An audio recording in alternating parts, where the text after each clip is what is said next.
State did it. Two of their closest games.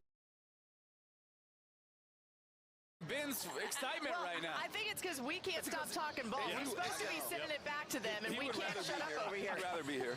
I love hearing from everybody. Go ahead, Dari. You guys take it away. All right, thank you all very much. Yeah, B-Dub just can't wait to get back in. What did you have to say that was so important? I mean, I was just like, can we talk at all? I mean, it's like everybody's trying to get the last word over. State did it. Two of the We still got hours till the Sugar Bowl comes. They'll get their time. State did it. Two of their closest games. State did it. Two of their closest games. And continuing to fill up. Both fan bases certainly represented. We are down here in the Indiana end, so we hear a little bit more from I don't know them. that you can differentiate between the Alabama and Indiana. Yeah, it all looks the same. A lot of red here in the stadium. Yeah. Although there is a little bit of scarlet. There's an Ohio State fan sitting there, poor soul. He just had to wear his sweatshirt on. He got a hockey jersey on. He got his hockey sweater on. All right, so let's look around here. We are standing where we are standing. Moments ago, we had, in fact, right here, we have the offensive line of Indiana just feet away from us. I know we're showing Alabama, but I'm just describing something else. We talked about the lack of size relatively, and while they're all significantly bigger than me, it is not easy or not hard to see how that could be a problem with Alabama's size up front. I think it could be a problem significantly. Again, I go back to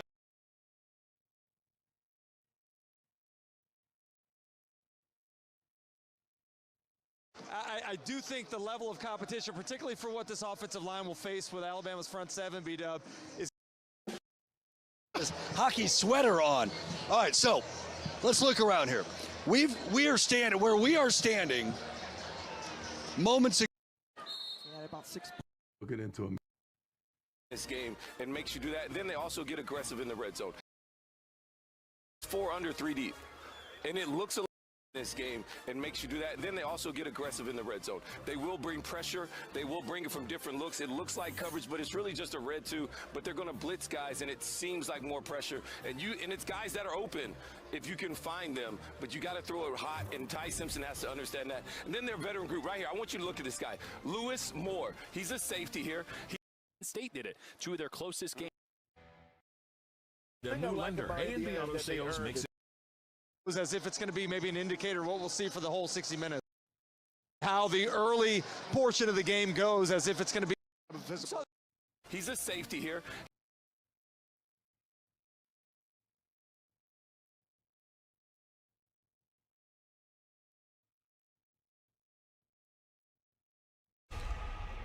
From Hard Rock Stadium here in Miami Gardens, welcome to the College Football Playoff.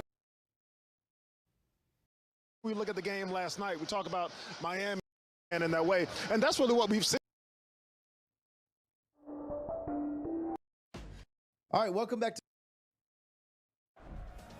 He's a safety here. He spent 2 years at Navarro College, coming out at JUCO in Texas. Then he went to Indiana, became a starter his senior year at Indiana. Then he went to Ole Miss for a redshirt senior year. That was an interception, but I got to continue.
He went to Ole Miss for a redshirt senior year. That was an interception, but I got to continue to brown his resume. He went to Ole Miss, played 11 games, started 2 as a redshirt senior.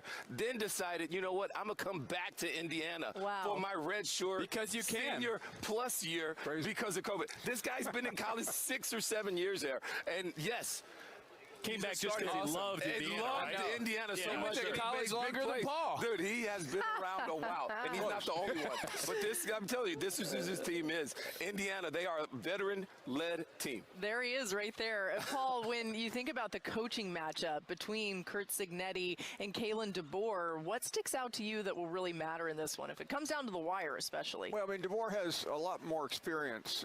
He played for a national championship. Now, Cignetti had that one game last year, which felt like everything was off, and that was what confused us because Indiana did not look ready. They were out of sorts, and I think a lot of people say, you know what, maybe they were flash in the pan. But the big key to Cignetti is he has stockpiled his team with veterans, and they have developed players, unlike just going out, other than this last player we showed, and they have stayed there mostly. Yeah, Tim, just when you think about Fernando Mendoza, it's somebody that you got to spend a lot of time with at the Heisman Trophy ceremony. You've watched a ton of his film. What is Alabama's defense up against? Someone that is extremely intelligent and extremely accurate.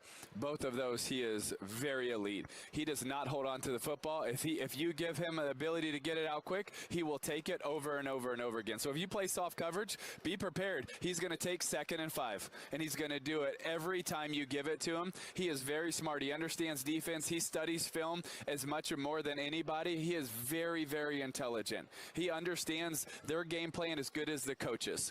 And this is someone that is not going to be shocked by a lot of the blitzes and coverages. I think where Alabama has to win is they have to win with their athleticism. When they go man-to-man and they say, hey, our guys are as good, if not better than yours. Yeah. That's how you stop a quarterback that knows what you're doing and is very accurate, especially down the field. And what he did against Ohio State, not just the dink and the dunk, but down the field, he was extremely accurate. And if he's that accurate in this game, Alabama's corners really have to play well. All right, something to keep an eye on. Go ahead. Real quick, why the man coverage? Because Nick Saban said it on game day, too, that he thought Bama was going to do that because it allows you to do two things. Slow down the run. Yep. Add to the box, and also pressure Mendoza. And Mendoza is fantastic. But when he's not in time and in rhythm, he's average. In a clean pocket, he's the #1 QBR in the country. When he's under pressure, he's 77th. So he can be average if you get pressure on him. Ohio State did it, and Penn State did it. 2 of their closest games. Yep. So I think that's going to be, can Alabama get him off his spot a little bit? Make him uncomfortable. That's when he's just okay. Yes. Not Superman like we see in a clean pocket where he can just dice you up. Yeah. All right. Sorry, go ahead, Brum. I would just say this, because Alabama, you guys are talking about man, they don't play man a lot. No, I know. And so if they do switch it up, which I don't anticipate, like all of a sudden now you want to become a different person in the playoffs. But I think they can match their receivers. Yeah, they do. And they've had do. some a little time. bit. I agree. Again, they're not going to come out and go press man every play. Yeah, it's going to be the linebackers. They have to cover the middle of the field. Yeah. You got to get to 10 to 12 yards on your drops to be able to take away these inside breaking throws, because that's where Mendoza will eat you alive. And he's going to be aggressive on these 3rd down situations on 3rd and short. He will throw deep. But if you play the soft cover 3, he will take a hit all day long. I don't know if Alabama wants to do that. We'll see. This is what I like that back and forth. Right. This is the cat and mouse game that may happen in this one. And, of course, we've already seen the result in the Cotton Bowl. That's where we saw Miami advance. Oregon's advancing. And this Rose Bowl, Dari, is going to kick off. Can't even contain Ben's excitement right now. I think it's because we can't stop talking ball. We're supposed to be sending it back to them, and we can't shut up over here. He'd rather be here. I love hearing from everybody. Go ahead, Dari. You guys take it away. All right, thank you all very much. Yeah, B-Dub just can't wait to get back in. What did you have to say that was so important? I mean, I was just like, can we talk at all? I mean, it's like everybody's trying to get the last word over here. It happens. It happens. We're TV people. And we still got hours till the Sugar Bowl comes up. They'll get their time. Well, they were talking about our game. I know, but they're going to get their TV time. All right, let's look around the stadium a little bit here, guys. Again, continuing to fill up. Both fan bases certainly represented. We are down here in the Indiana end, so we hear a little bit more from I don't know them. that you can differentiate between the Alabama and Indiana. Yeah, it all looks the same. A lot of red here in the stadium. Yeah. Although there is a little bit of scarlet. There's an Ohio State fan sitting there, poor soul. He just had to wear his sweatshirt on. He got a hockey jersey on. He got his hockey sweater on. All right, so let's look around here. We are standing where we are standing. Moments ago, we had, in fact, right here, we have the offensive line of Indiana just feet away from us. I know we're showing Alabama, but I'm just describing something else. We talked about the lack of size relatively, and while they're all significantly bigger than me, It is not easy or not hard to see how that could be a problem with Alabama's size up front. I think it could be a problem significantly. Again, I go back to what we've seen in the postseason here is that not all conferences are created the same. Not all losses are the same. I do think the level of competition, particularly for what this offensive line will face with Alabama's front seven, B-Dub, is going to be significantly different. I'm anxious to see how the early portion of the game goes, as if it's going to be maybe an indicator of what we'll see for the whole 60 minutes. But that's got to be the game that Alabama wants to play, right? They've got to want to play a physical game against an Indiana team that is very efficient on offense. And all the things that we've talked about over the last 2 hours, whether it's pressuring the quarterback, stopping the run, it's all about physicality. And Indiana averages 5.5 yards a carry. You don't stop that unless you're physical on the line of scrimmage. And so Alabama, is going to try to play that type. Alabama, is going to try to play that type of game. They're going to try to take it Indiana in that way. And that's really what we've seen. I mean, even when we look at the game last night, we talk about Miami and Ohio State. That game came down to the trenches. Yep. It came down to physicality on the Owen defensive line and the way that Miami was able to push Ohio State around. Expect Alabama to come out with that type of not only a chip on their shoulder, but a way that they're going to execute their blitzes and their pressures in order to bring forth that type of physical. We saw the same thing in the Oregon-Texas Tech game. Early on, Oregon was the team that was the more physical. And I think as we heard Roman talk about, like playoff football, whether you're talking about in college or the NFL, is a next level in speed, but more so a next level of physicality. And I do think that that's going to be the differentiating factor here and in the Sugar Bowl later today. Indiana, one thing that they do so well, many things, they don't shoot themselves in the foot, right? And I think we saw Alabama in Norman take advantage of Oklahoma mistakes. Which was the opposite script from the first time those teams played. Correct. Not an unusual script for Oklahoma. That's something that's always kind of seemed to hamper them. But it's a different story with Indiana, right? Because this is not a team that makes a lot of self-inflicted wounds. They just don't do it. Yeah, well, I think the question there becomes, what happens if they make a mistake? You know, because it's great when you don't make mistakes. You look at Indiana over the last 13 games. They've only turned the ball over 8 times. They don't give you the game. They don't give the game away. What happens early in this football game where they've had a layoff and Mendoza throws an interception? What happens in this game when one of the running backs fumbles the football? What happens in this game when there's some sort of penalty? This is one of the least penalized teams in the nation, Indiana, that is. What happens when there's some of those types of miscues early in a football game, which we've seen with a lot of teams that have had byes? How do they respond to that? How does Alabama take advantage of that? Because you're right, that's how they've won some of these games coming down the stretch. Indiana, again, very fundamentally sound. But the other part of this is, and this is the undeniable part at this point, after Texas Tech got shut out today by Oregon, the teams with the byes, and Georgia's hoping this doesn't apply to them tonight, 0-6 in the 12-team college football playoff. Why? This isn't coincidence anymore. This isn't just some freak statistic. Why is this the case, and is this something that you would expect to hinder Indiana and Georgia? B-Dub, I always hated bye weeks during the season. I hated bye weeks in the NFL. I hated bye weeks when you get to the playoff. Like, I like when you're playing well to stay in a rhythm. I think not playing can cause a little bit of rust, can take away a little bit of the flow you're in and the confidence you're feeling. But I also believe that there's a sense of urgency about these teams that had to play like they were in the playoff at the end of the regular season. You see it in the NFL sometimes, where a 6 seed finds a way to get in after having to win the last couple ball games, and now they're playing with a greater sense of urgency that carries through into the playoffs, and ultimately, you know, teams like the Steelers winning the Super Bowl a few years back. I really believe that there's teams right now that are playing, Alabama being one of them, that have a high level of urgency because they had no margin for error during the month of November. I used to love the bye week because I want to go to Cabo, you know, take a little vacation, you know, especially if I was healthy. Now, you definitely need the bye week if you're not healthy. You got to get better. But the bye week was something I look forward to most of the time. But coming back from the bye week is what we need to focus on. And I know for both of these coaches and all the coaches that have lost in these first-round byes, I know that they've preached whittling the game down to the smallest granular atom of what needs to be done right. But really, when you haven't played in a while, sometimes you lose focus of the small picture of each game. You lose focus of the fact that this game is going to be 75 plays of singular motions of 3 seconds. you kind of look back at the season and say, oh, we did this, we did that, when in actuality, the way you win football games really is on a minute-by-minute, second-by-second basis. That's got to be the message that Curt Cignetti is preaching to his team right now as they go in the locker room. Like, man, it is a minute-by-minute, second-by-second game. It is not about coming out here and just winning a football game. That's something he preaches. We've heard him over the course of the year. One play has nothing to do with the next. It's its own play. It has its own lifespan. When it's over, it is over. We move on to the next one. Same with games, same with drives within games, as we are less than 30 minutes from kicking things off here. Of course, we'll have the SkyCast view coming up here on the SEC Network.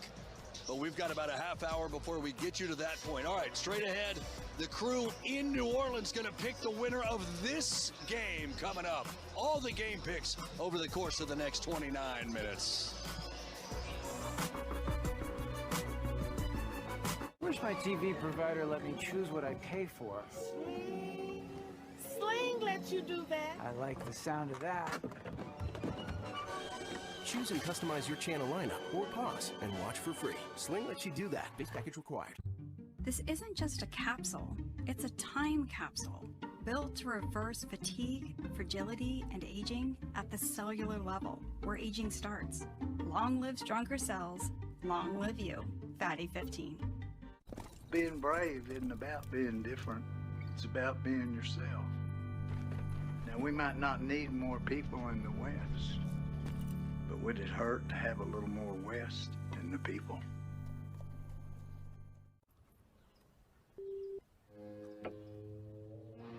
Big Willie. All right. The moment is finally here.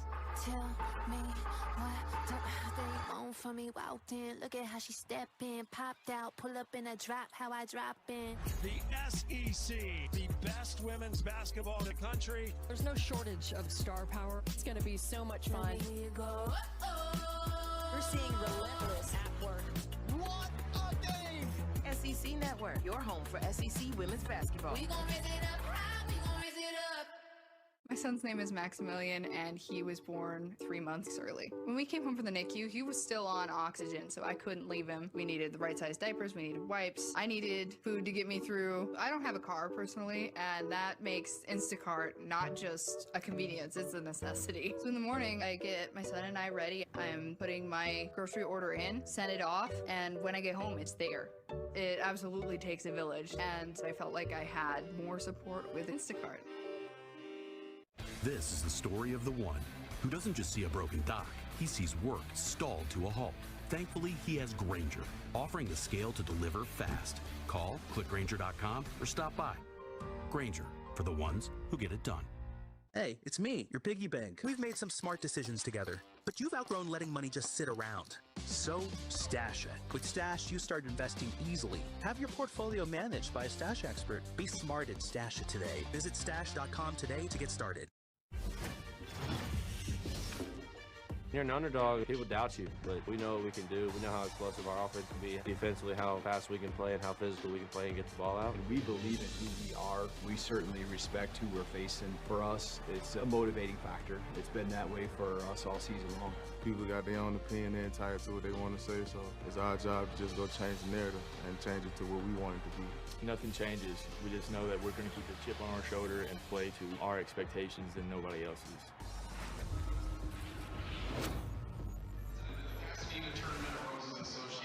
SEC Now is presented by Allstate. As we get you closer to kickoff here in Pasadena, California, Alabama getting set for their 9th Rose Bowl, Indiana getting set for their 2nd. All right, it's time to start picking this game, and we start that out in New Orleans. Laura? Well, thank you, Dari. Excited to see who you guys pick. Also, those roses with the dew just on, it's probably rain and not dew, but that was picturesque. Okay, let's make our picks for this game. I want to go down the line here. We're going to start with Paul. Go ahead and tell us, Paul, who you're taking, Indiana or Alabama? I'm not picking Indiana. I can tell you that right now. Well, okay. And I don't want to sound like an elitist here, but I'll believe it when I see it. And I may see it in about 4 hours, but I really do believe Alabama will find a way. And I'm also going to lean on this bye. It is not just a thing anymore. It's real. I mean, we saw it again today like we did last night. That's not the best reason to go against Indiana, but it is my reason. All right, so you're picking Alabama. Okay, thank you. I like that, Paul. It's taken you a while to come around, but now you have a reason why you pick Alabama. I'll be honest with you. I'm not going to waste a lot of time. I am definitely picking Alabama by 50, as always, and it's really because I think they're the more talented team. I love this matchup. I think Ohio State had a terrible game plan to attack Indiana offensively, and Alabama will not make the same mistakes. Ohio State came out in 12 personnel. Why do you have a big slug out there when you need the backside wide receiver needs speed and be able to find that guy? I think Ty Simpson, they protect him enough and allow him to attack this defense of the secondary of Indiana, and they score enough points overall. And I think they make enough plays on defense to stop Mendoza just a couple times. And that's all you need in the playoffs to go win a game. But wait, you said by 50. That's not by 50. Yeah, you get a little closer than 50, right? Now, Laura, you know how I feel about this. I'm 5, maybe just switch to 0 in the by 50. Okay. By Got point it. 5. No. 60. Give me 60. We need a new handkerchief. Our table's breaking. Listen, don't worry about it. We'll fix it. Right there we go. Perfect. Okay, go ahead, Jordan. Who are you taking? Don't get it twisted. This Indiana football team's really good. Fernando Mendoza is really good. Here's where my eyes go, because it all falls on Ty Simpson. Ty Simpson's best tape and Ty Simpson's best day is better than Fernando Mendoza. It's better than Dante Moore. Wow. Like, his best is better than anybody else's. The problem is we haven't got that consistently. Yeah. So here's where I go in this game. I think there are 4 or 5 things that have to happen for Alabama. They have to protect Ty Simpson. You can't have a repeat of Georgia. And really, Oklahoma got after him, too. Those problems didn't get solved. They have to have some balance. I'm not saying they need to go out and run for 80 yards, but it can't be -3 like Georgia. It can't be just 28 like we saw against Oklahoma. They got to protect the football. They have to get after Fernando Mendoza. You got to pressure him. You got to try to make them one-dimensional. And as I'm going down this list, there are a lot of ifs. Bama can win if they do this, if they do this, if they do this. If they don't get them all, they're not going to win. And that's why I just think this is Indiana's game. I think Indiana's more complete. I think they're better up front. I think they're going to be able to pressure Ty. And I just think there's less scenarios that you go, oh, that could happen. This might happen. I think Indiana's the better team. I think Alabama at times can be really good. We just haven't seen it for 4 quarters. And I think we're going to get that same thing. Really close one. I think Alabama's going to show up. I just think Indiana's going to win this at the end. We don't need that sympathy at the end. Appreciate it. It's going to be good. I feel like you're a little emotional right now. This is tough for you. It's okay. Listen, Go ahead. I agree very much with what Rome said, and I agree with what Jordan said on the principles of why. Rome, I agree. I think Alabama is overall, from top to bottom, a more talented team. I also believe what Jordan said, that Indiana plays better as a team. Fundamentally sound, using leverage, understanding your role, fitting in your position. That is just something Indiana does at an elite level. I also agree that if we put on the best of Ty, it is probably better than maybe anybody else in the country. But I also agree that he hasn't always played up to that, and sometimes it's not his fault. Sometimes it's because he's not getting the protection. His best running backs, best tight end were out. They're back. How much does that change it?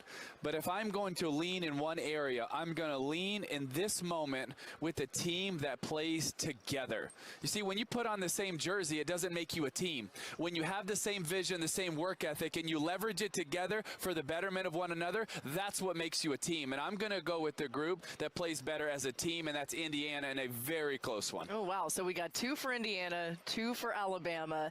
Fascinating from all of you. Did you split us up this way? Listen, I do. Where you at? Where you at? I'm going to pick Alabama to go ahead and make the tie break in favor of the SEC. And for my husband, and probably for Reese. All right, we will see you guys at halftime, and let's go back to the Rose Bowl. More from Dari and the guys. Dari, 20 minutes to kick off of the Rose Bowl between Alabama and Indiana. Let's go. You guys, by the way, have worked. You've got a long day still to go. Awesome stuff. Awesome stuff from you. We appreciate the heck out of all the work you all are doing out in New Orleans. Meanwhile, as she said, we're 20 minutes from kick back in Pasadena in a moment.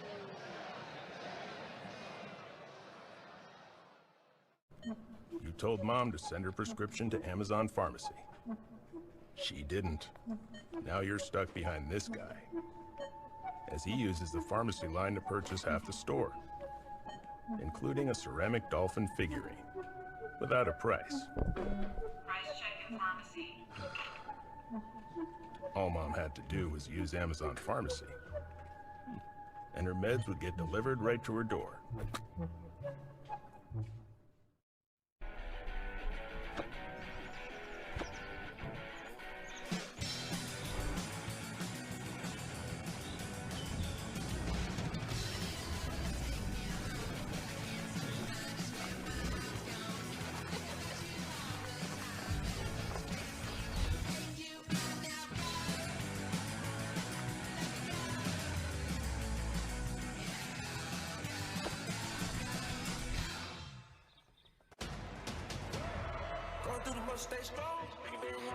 You know something special is about to happen?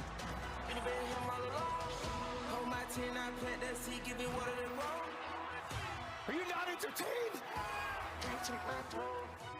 The SEC, top to bottom, the best league in the country by far. SEC Network, your home for SEC men's basketball. Hey. Hi. Could you please submit your expenses today? You have those expense reports? Hi. Can you submit those receipts?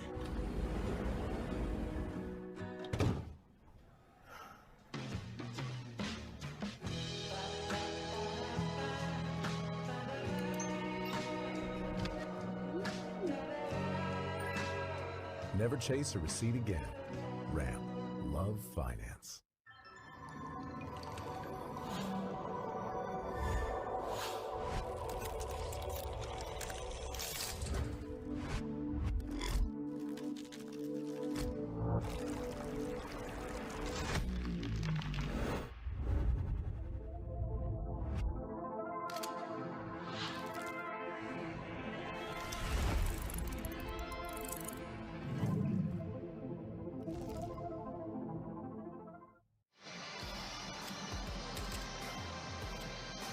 SEC Now is presented by Allstate. All right, back here in Pasadena, of course it is. SEC Now presented by Allstate inside the Rose Bowl, where there is fortunately not a drop of rain falling. It certainly is an upset over the prediction that existed for the majority of the last week. And again, what we've got for you here on the SEC Network, we're bringing you Skycast View from Alabama, Indiana, SEC Now from New Orleans when the Rose Bowl is over. Then, of course, Skycast View of the Sugar Bowl, and then Laura and Company SEC Football Final. They host it. The three of us will provide all kinds of content from right here after Alabama and Indiana square off. It is getting loud. It is getting full. It is very, very crimson heavy. The weather has improved. Everything is lining up right now for what should be a beauty and a spot against Oregon in the Peach Bowl in the playoff semifinal. This is awesome, man. Awesome environment here. I'm having a hard time even just hearing you with the band right here. But it is truly one of the unique settings and a great way to like ring in the new year, having a chance to be here at a tradition that we grew up watching. And with all that's on the line, the integration of these games into the playoff, man, it makes it even bigger. And I know, by the way, he and I have been here before for work. This is your first Rose Bowl game. How's it striking you so far? I'm loving it, and it was a little while before it got full, but you feel the energy now. It's full. The fans are excited. We were walking by the band, by Alabama's band earlier. They were coming into the stadium down the tunnel, and I heard one of them say, yeah, we've been here. They usually don't make it here.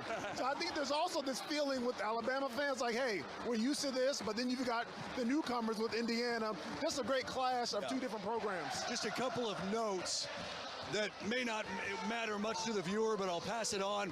Because of the weather, the Indiana band will do the national anthem, but they'll do it from the stands. They will not come onto the field. Also, there will be no pregame flyover because, again, of the cloud cover. And that's one of the favorite parts of the game. I know. I'm going to have to come back for the flyover. It's an amazing thing. Okay, let's go. X factors in this game. BW are first. Yeah, X factor for Alabama, I think it's going to be Xavier Brown. I've talked a lot about the fact that Alabama needs to have takeaways, much like they did against Oklahoma. Takeaways, applying pressure. Xavier Brown has been a guy who has come up big over and over for Alabama, whether it was the pick six against Tennessee, he had a pick six against Oklahoma. There's going to be an opportunity for him and the secondary to make a play in this game. He's got to make it.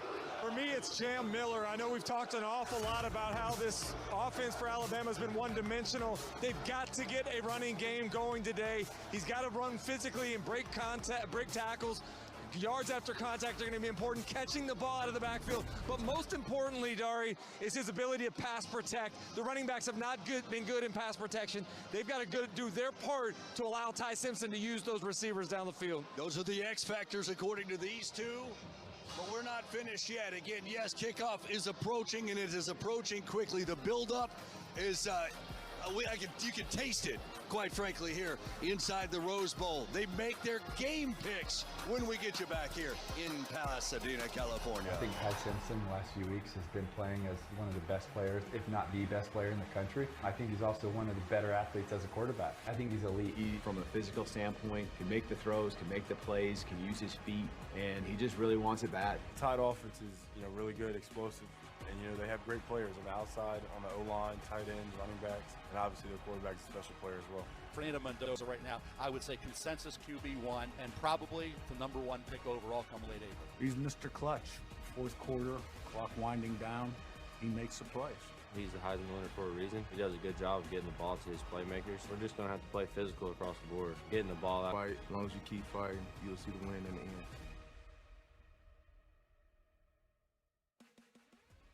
Gatorade has the #1 proven electrolyte blend, designed to hydrate better than water, made to rehydrate, replenish, and refuel, so you can lose more sweat and run the game.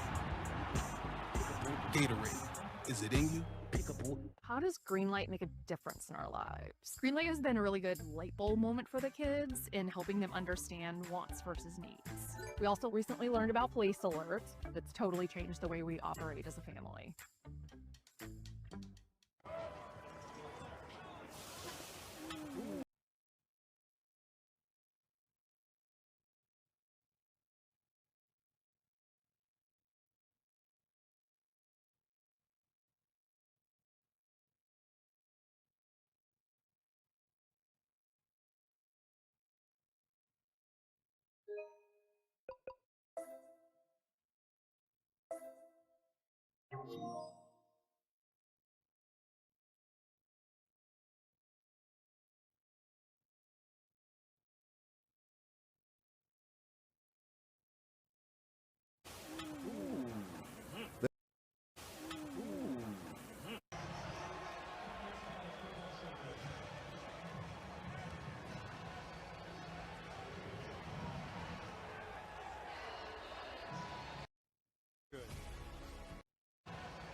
It's not bragging. And elite wide receivers and the confidence they exude often permeates an entire team, and we're going to see a couple of examples of that in this one. Welcome, everyone, to Memorial Stadium in Bloomington, Indiana, home of the Indiana Hoosiers. as we'll see the number 12 team in the country, the Alabama Crimson Tide, taking on the number 1 team in the land, the Indiana Hoosiers. For EA Sports College Football, I'm Reese Davis, joined here in the booth, as always, by David Pollack and Jesse Palmer. Guys, let's tee this one up.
The Hoosiers will put total leather to crank us up.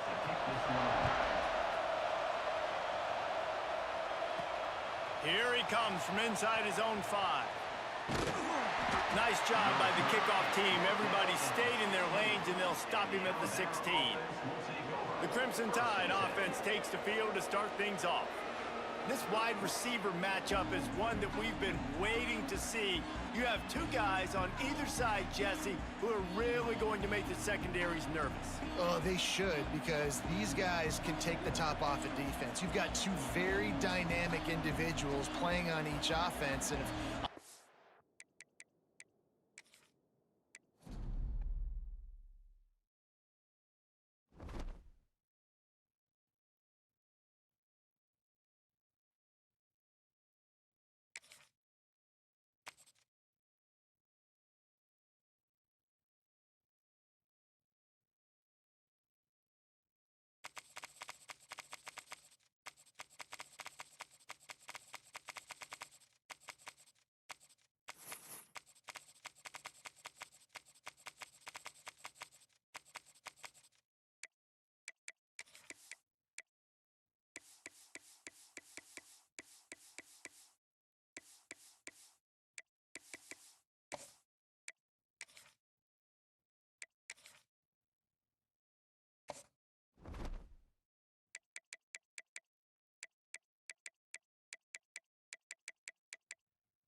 differential is a crucial part of the college football playoff.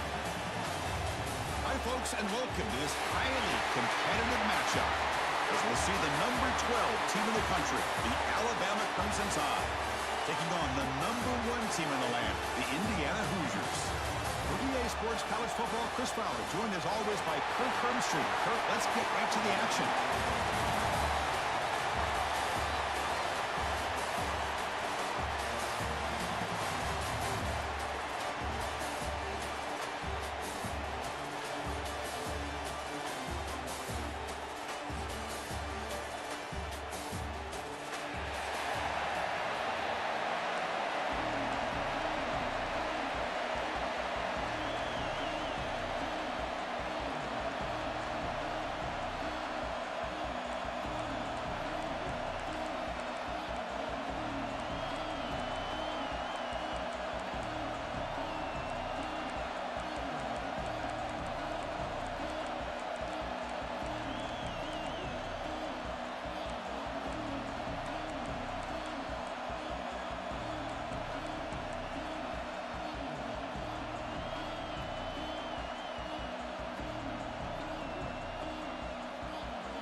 And the Hoosiers will kick this deep to start us off.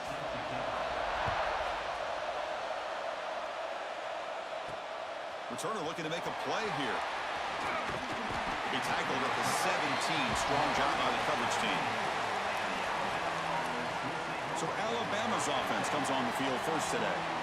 And all eyes, Kirk, in this matchup of elite wide receivers. They got great skill. They got big personalities. You know they want to outdo each other in the showdown today. Well, it's a showcase opportunity for both of these two wide receivers. A lot of eyes on them, not only in college football, but I don't know the last time, Chris, we were on the field pregame and saw so many NFL personnel evaluating these two to see who ends up stepping up and playing better.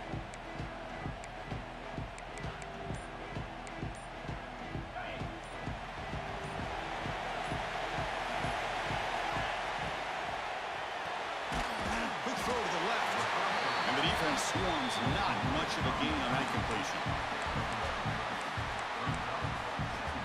Now it's second down here.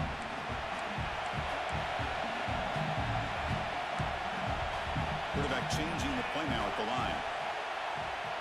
To the air, it's Simpson. That's caught. It's Williams.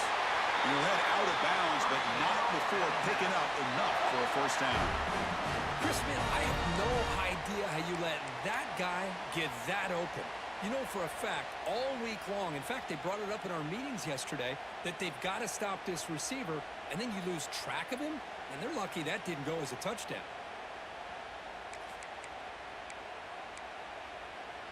A new set of downs after that completion.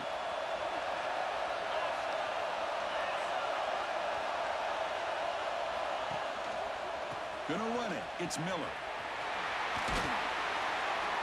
And he's stopped after gaining 4 yards. So 2nd and 6.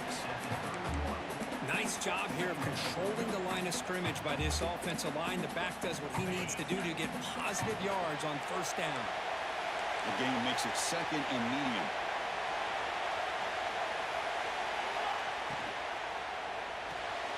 Pulls it in. It's Williams. They bring him down quickly, a short pitch and catch to get a little bit closer to the marker. Well, they don't pick up the first down here, but if you can use the quick passing game to stay ahead of the chains, it definitely helps your offense. And if that defense starts to creep up and take that away, that's when you can take a shot downfield. Big moment on the opening drive. They face 3rd down.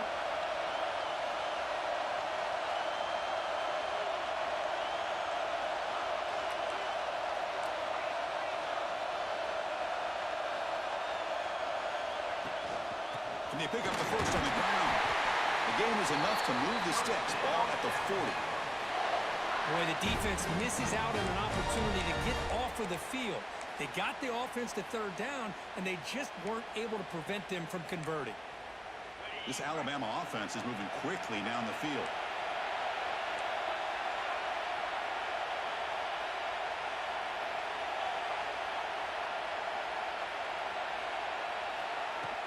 From the shotgun, handoff inside. Brought down, but not before he gets into enemy territory at the 49.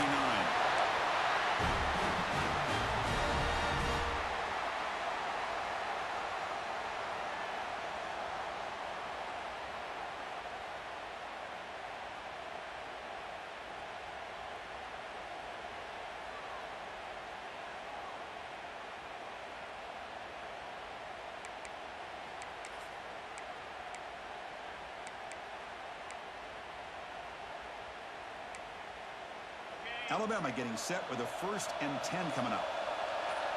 Receiver in motion now. Trying to find room. It's Miller.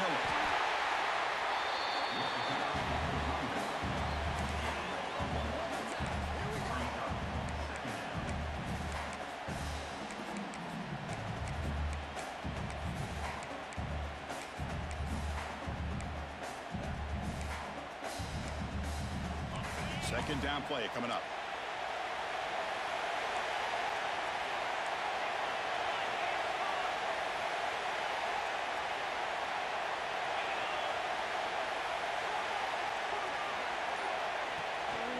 Handoff to the back. As the first down is still going. He stopped, but he gets a first down. Chris, I don't know. There's just something about that Bama uniform. When they run the football, it just feels right. It's a combination of having those big offensive linemen, a really physical approach at the line of scrimmage, and backs that are able to pick up first downs like that right there. Beautiful play.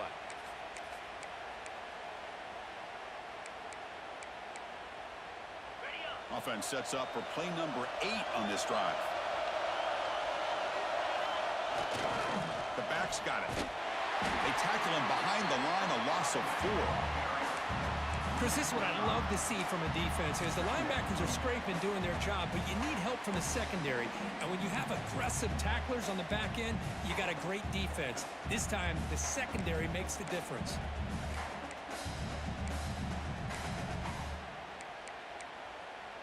Trying to keep this impressive drive going, but the loss makes it 2nd down and 14 here. Looking to throw. It's Simpson. Catch made on the right side. And he's shoved out of bounds by the defense short of the first down marker. They're able to get a short gain to make this 3rd down a little bit more manageable. But it is 3rd and long. So this offensive line's got to be ready, do a good job of communicating, and pick up any potential blitzes here on 3rd and long.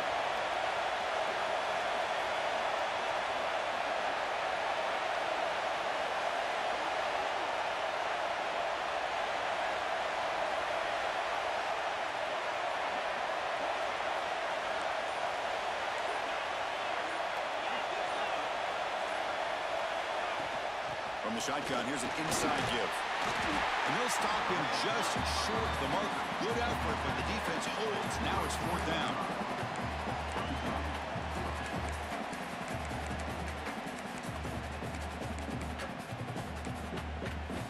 So on their first possession of the game, the offense stays on the field, and they'll go for it.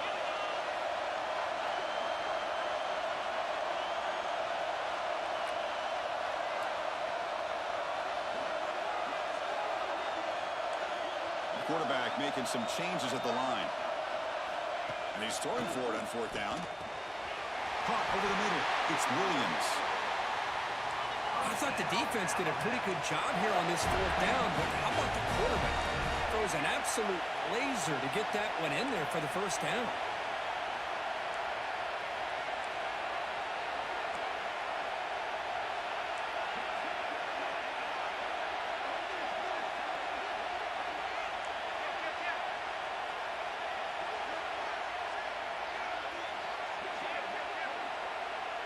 It's the wide receiver coming in motion now. On the shotgun, it's a handoff. It's good for a 3-yard gain, so 2nd and 7.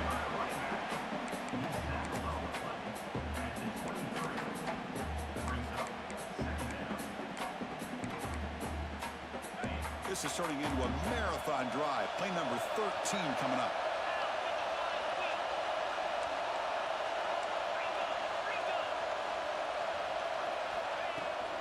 They're going to run it. End zone ahead. And he runs it in for the score. Touchdown, tie.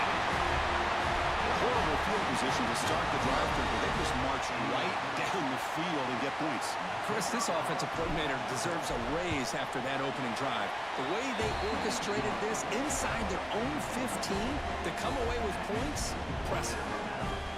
Point after, not right through.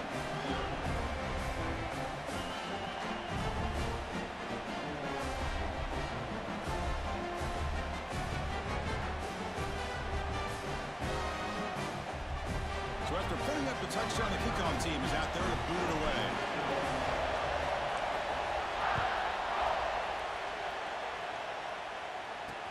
He's going to return it from near the goal line. And he steps out of bounds at the 15. That's where they'll start the drive.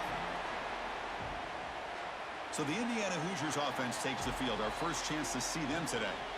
They'll be met by a defensive front that has a couple of impact players on it. They get after the quarterback. They slow the run down. Really a nightmare to block. Well, these guys are what it's all about. You want to build a great defense?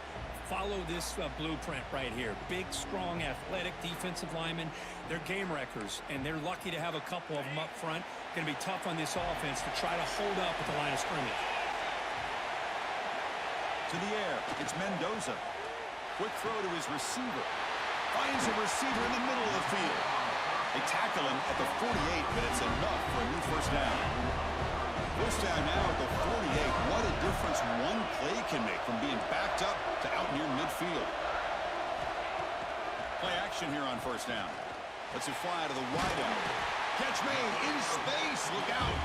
Good enough for first down yardage. You know, we talked this week with the offensive coordinator about what makes this receiver so special. He kept referring to his route with him. Here's an example of that. Great route, enough separation to give the quarterback a nice lane to throw the football. They bring him down to the 25 and moving closer and closer to the red zone. The Hoosiers begin a new series here, 1st and 10. Out of the shotgun, he'll hand it off.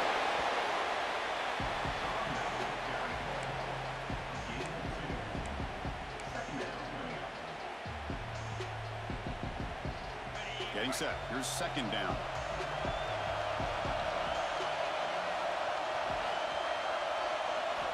Looking to throw here. Lets it go quickly. And it's intercepted. He stepped in front of that bullet.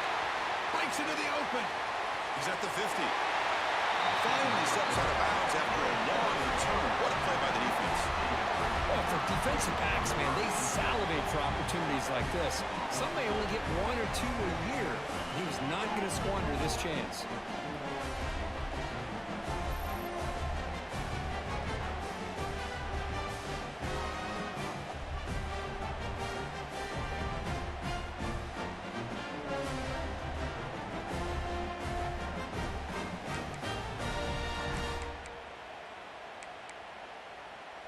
Here comes the Crimson Tide offense onto the field. The last drive, the ground game, was so successful. Ended in a touchdown. We'll see if the defense can respond to it this time. And they'll be smothered right at the line for no gain. Boy, nice job by this defense being able to diagnose the counter play. You know, when you run that counter, you're hoping the illusion of the offense going one way and then coming back the other, that the defense buys into it. But they didn't buy it at all here, and they come up with a nice loss. Intercepted, picked off by the defense. Not much on the return there, but the interception gives the football back to the offense at the 47. Boy, Chris, he hesitated just enough to give the defense a chance to get in position and come up with a big turnover. Back to throw. It's Mendoza.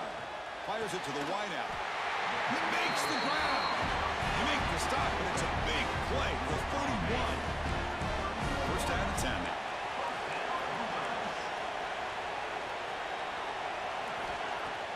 Off the play fake, looking to throw. He cannot escape. It's a sack. Boy, another great play by an Alabama defensive lineman. You just think about over the years, probably the last 30 years, going all the way back to John Copeland on that 1992 Alabama defense. Most recently, guys like Jonathan Allen, Deron Payne, Quentin Williams. You can always count on Bama having great defensive linemen and difference makers. Quarterback wants to throw it on second down. The receiver grabs it. Tackled pretty quickly, but that is a decent game on the throw.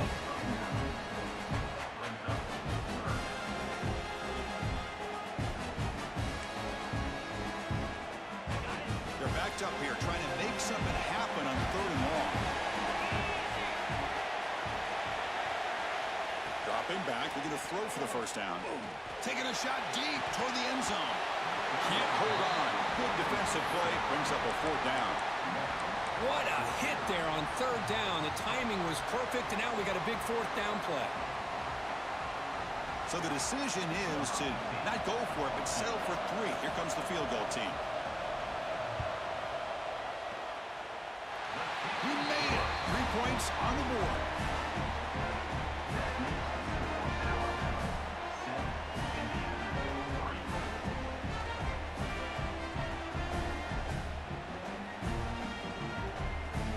So after the field goal, the kicker out there again to boot it away.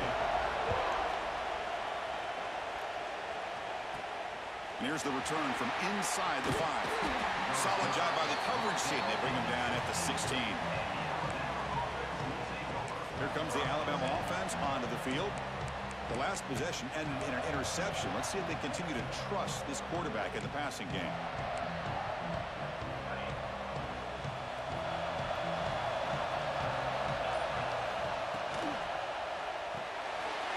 They start the drive with a quick throw to the right side. Any good offense has to have a reliable, quick to intermediate passing game. Even though that wasn't enough for the first down, it's plays like this that help you sustain drives and not get stuck with third down and long.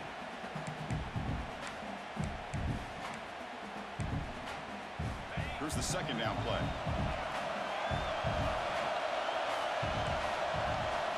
Back to throw. It's Simpson.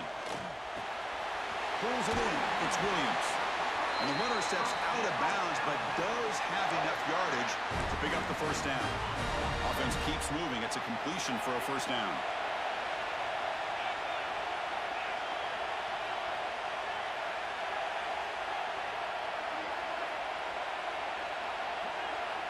Looking for a receiver. The pass rush closing in. And they trap him for a sack.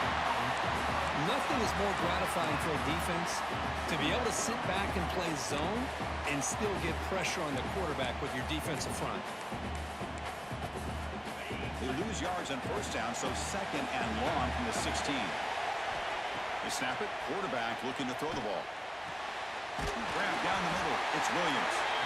He's swarmed by the defense. How about the offense here dialing up a good zone beater? Let's give credit to the coordinator for calling the right play at the right time and the receiver finding the hole in that zone. Third down play for this offense.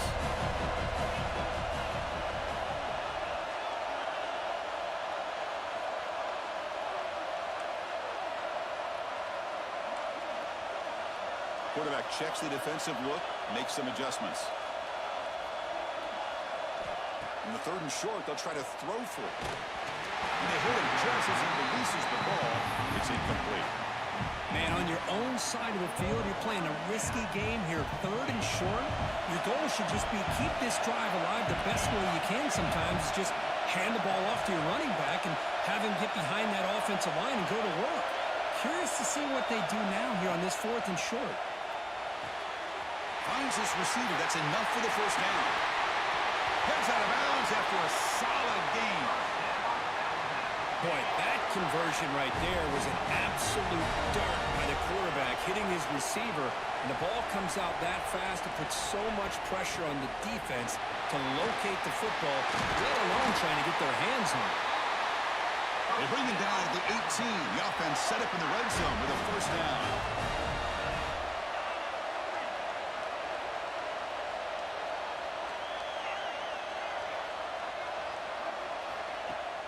Off the play fake on first down. Looking for the wideout. Makes the catch. Can he get in? Tackle made at the 1-yard line, but it'll be first and goal. How many first downs is that on this drive?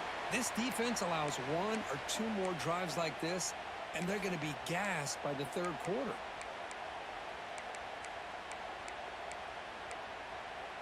The Tide offense line up here on first and goal.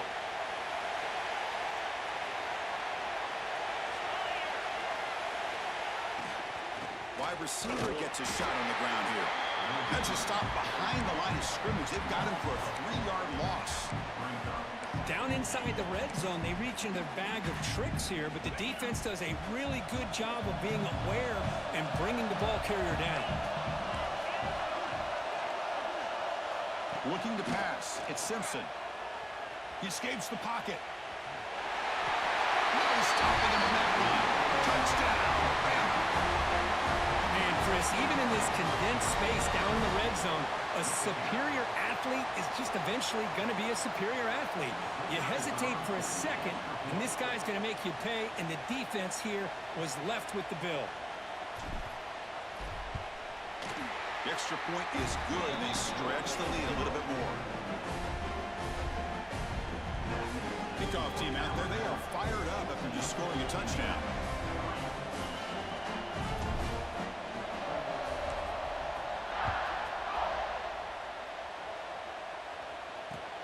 And it's caught from inside the 20. He stopped at the 20, tried to make something happen, but that's good coverage there. And the Hoosiers offense is back out there on the field. They've had to settle for field goals. That won't work anymore. They got to find the end zone this time. Defense is coming after him. Oh, down he goes. It's a sack. Well, they're making this offensive line really think and communicate. Bringing different blitzes. This time the outside linebacker gets to the quarterback. It comes up with a big sack for the D. That sack sets up a second down and very long. Quarterback looking to connect with the receiver here. It's incomplete. That was caused by the defensive pressure. And now it brings up third down. See if the offense can move the chains off that incompletion.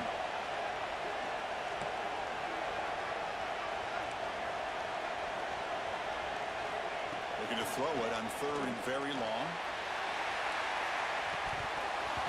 Oh, and he could not hold on. Would have been a huge gain. Man, I was hoping he'd be able to hold on to that football. That would have been a big play there on third down. Now, big decision coming up here on fourth.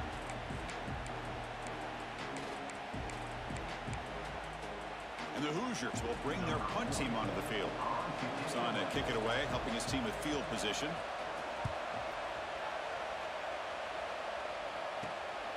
And here's the return now from midfield. Great cut. They whiff on him. Now they finally get him, but he found a nice lane in that return. This drive starts in good position. So here comes the Alabama offense back onto the field. They punched it into the end zone the last time. Let's see if this defense has made some adjustments to stop them this time.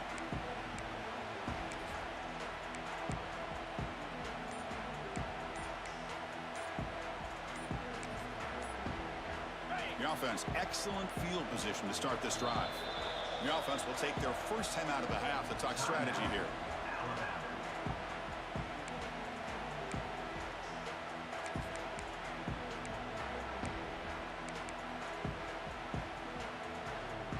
The offense starts with excellent field position.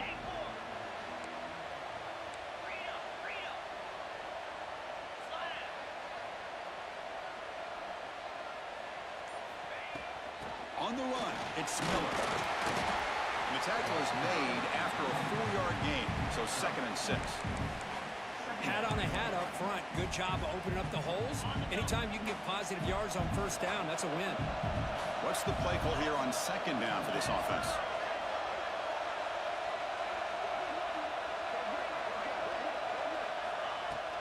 And now the running back's got it again. Change of direction. They bring him down, but that's enough to move this offense into the red zone with a first down at 17. You know, offensive linemen are just a certain breed. They're always going to do their job, no matter who's back there carrying the ball. I'll tell you what, they have a little bit more confidence when the person that's carrying the ball can break off some big-time runs. That makes them block just a little bit harder, knowing what he's potentially capable of doing. And they try the middle, but stuck for no gain. Talk about quickness. That play is absolutely blown up in no time. Chris, I don't know if that's a misassignment by the offensive lineman or just really good instincts there by the defender, but that play is blown up right at the snap. Pressure is coming. It's incomplete. He took a hit as he threw the football, and it brings up a third down. Boy, that pass rush got in there in a hurry. Great job by this defense of disrupting the rhythm and timing between the quarterback and the receivers.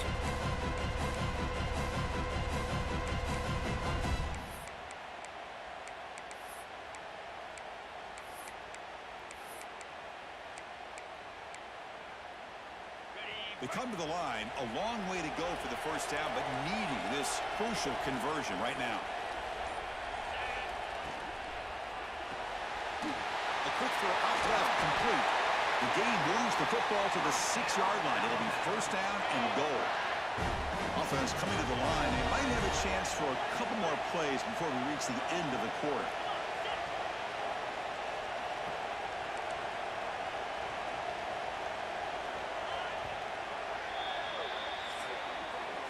So Alabama will take the lead into the quarter break here. And as we reach the end of one, the lead is starting to mount. Let's take a quick look at the first quarter stats before we move on.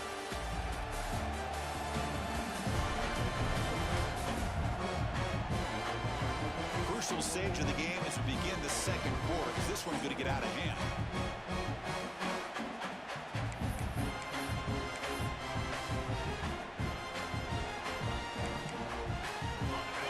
Play here to begin the quarter as the offense sets up first and goal.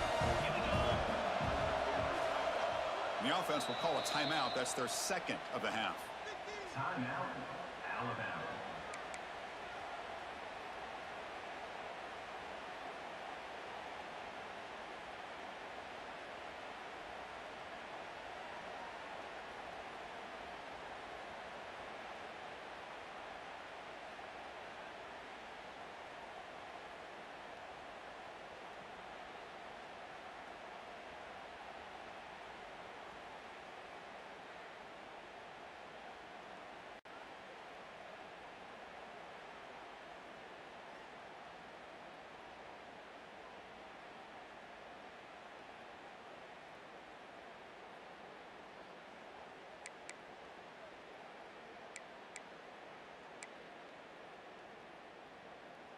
This Alabama offense is moving quickly down the field.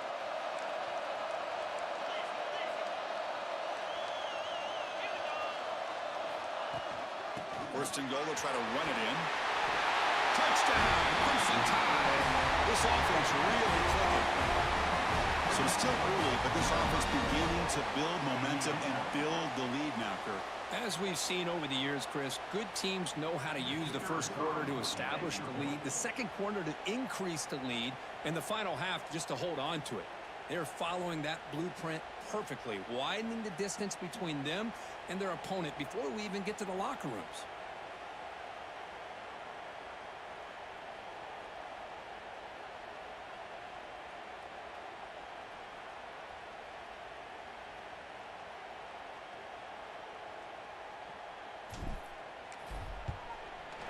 And the kick is up and good. They tack on a point to their lead.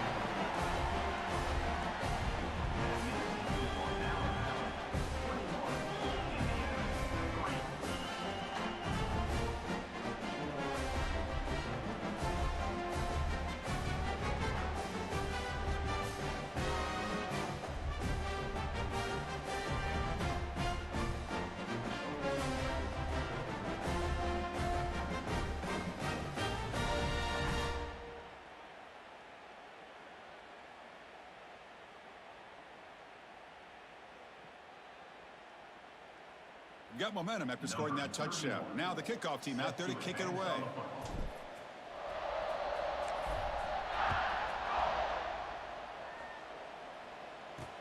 Return starts from inside the 5. He tackled at the 17. Strong job by the coverage team. And here comes the Indiana offense back out on the field. They're coming off a 3-and-out, looking to produce a positive drive here. Looking for some space. It's Hemby. The gain is 3. Now it's second down and 7.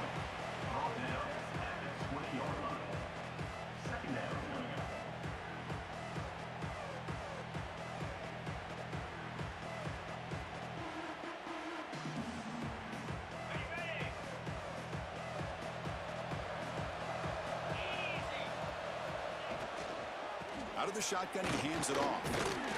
And the senior able to make the stop after a short gain.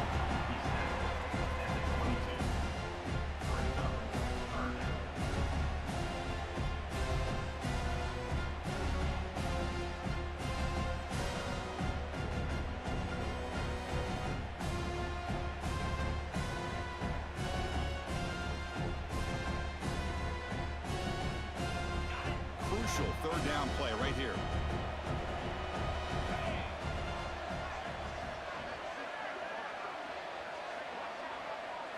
Dropping back. It's Mendoza. A deep shot to the left side. And that's incomplete. They weren't afraid to let it fly, but it brings up a 4th down.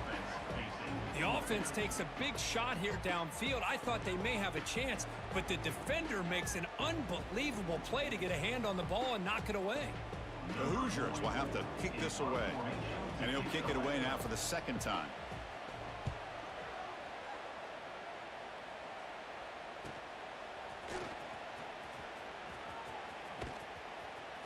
And the coverage team makes the stop on this return.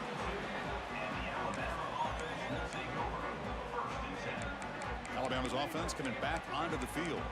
They've really built momentum in this game. They've been hard to stop. Can the defense make some adjustments, come up with a stop here?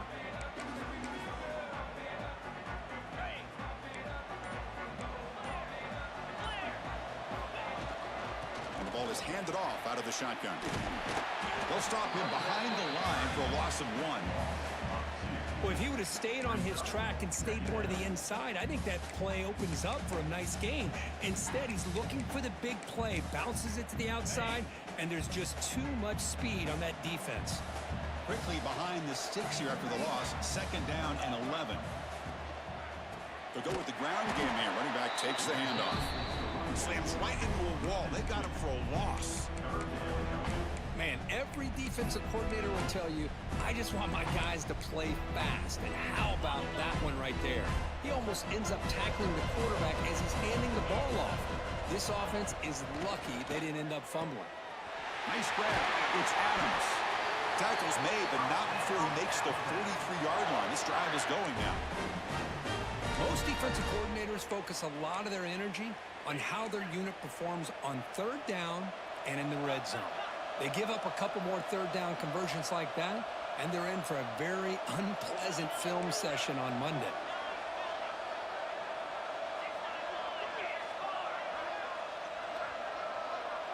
They're moving the receiver now before the snap. They flip it to him on the jet sweep. And this one goes nowhere. Lucky to get back to the line of scrimmage.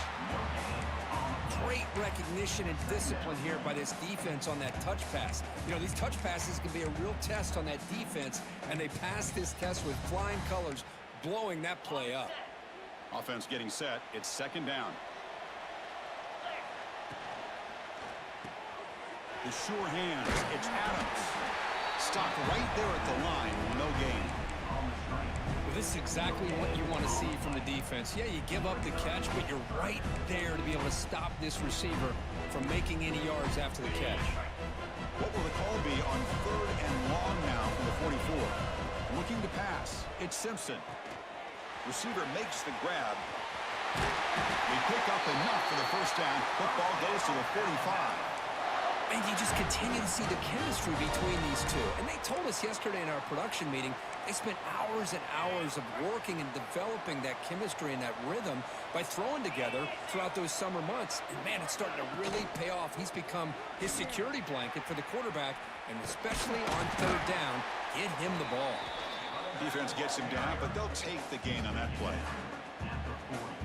Chris, it's the consistency of this back is giving this defense fits. They've got to come up with some changes up front. This guy's already over 50 yards, and if he keeps running the way he is, not only is he having a great day, but it's going to give this quarterback a chance to hit some big plays downfield off play action. Nowhere to run. They'll corral him for no gain. Well, that's an excellent effort here by this defense, staying in their run fits, holding their own at the line and making the tackle. The offense just couldn't get enough of a push to get anything going there. It's 3rd and 4. So far, they're 2 for 2 on 3rd down this possession. Out of the gun now on 3rd down. And he will be stuffed for no gain. Alabama needing this 4th down conversion. Looks like the QB is changing the play at the line. Trying for a 4th down completion. Finds his man. It's Horton. Oh, and he heads out of bounds after a really nice gain there. Oh, my gosh. The defense does their job. That ball is thrown short of the 1st down. They've got to rally to the ball and not let him have that kind of effort to pick up a 1st down. They'll hand it off. Only a small gain. Now looking at 2nd and 9.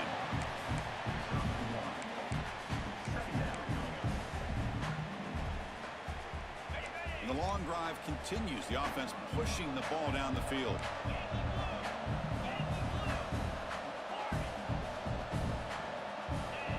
Scanning the field. It's Simpson. That's reeled in. It's Miller.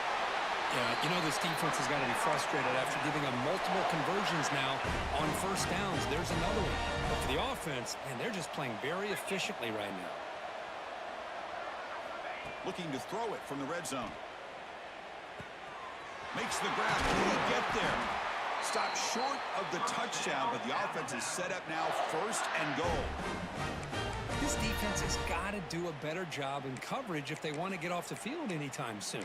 You keep defending like that, and this offense could have 50 on you by the end of this game. Alabama's offense now lining up on 1st and goal. Pre-snap motion from the receiver.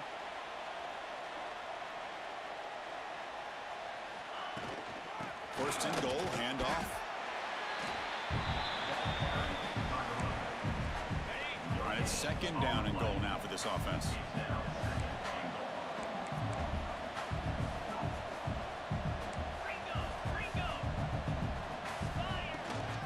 On the ground, trying to muscle it across the line. And he's in for the score. Touchdown, Alabama. I think we're starting to kind of see a theme here, Chris, today. That's his 2nd touchdown. The offensive line doing their job, and he's doing an outstanding job of just reading the defense, finding the hole, and being able to pick up big yards and touchdowns.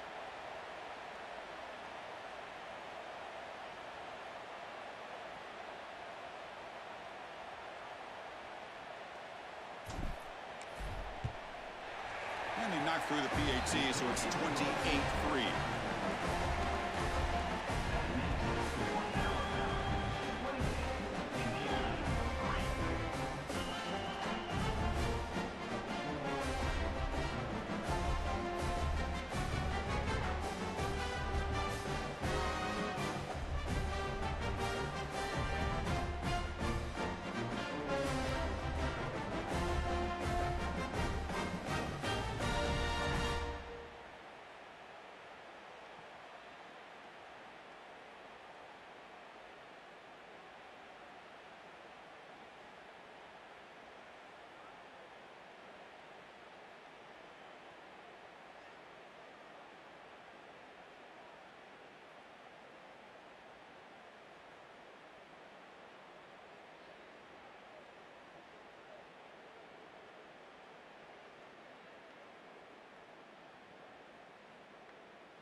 So after putting up the touchdown, the kickoff team is out there to boot it away.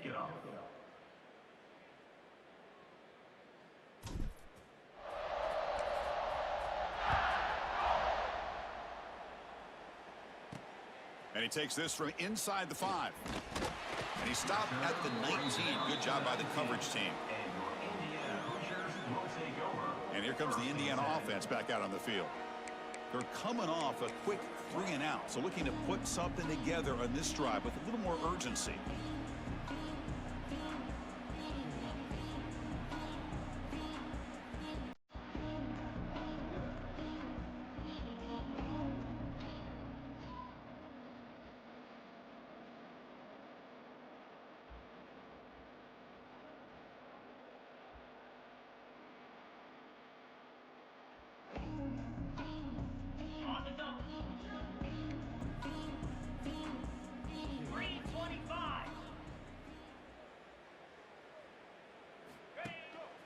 From the shotgun, an inside handoff, and the defense smothers him for no gain.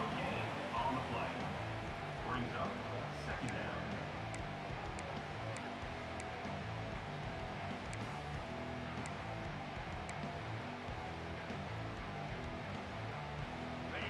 Offense getting set up. Here's 2nd down.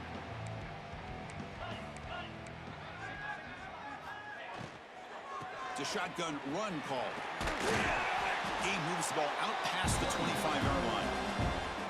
I think this defense keeps thinking about them throwing the football, and by doing that, they're opening up running lanes. Good positive yards there by the running back.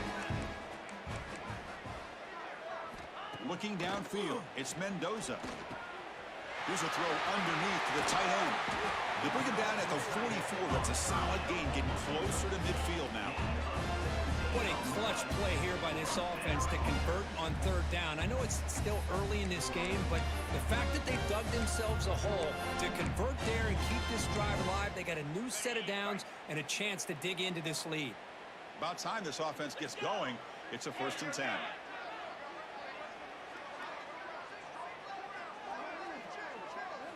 Drops back from the shotgun, looking for an open man. And he's going to take a shot down the left side. Catch made down near the 10, and he's still going. Finally brought down to the 13-yard line. An enormous gain puts him in great scoring position. That is great arm strength and accuracy by this quarterback. And let's not forget the wide receiver's job of bringing it in for that big gain.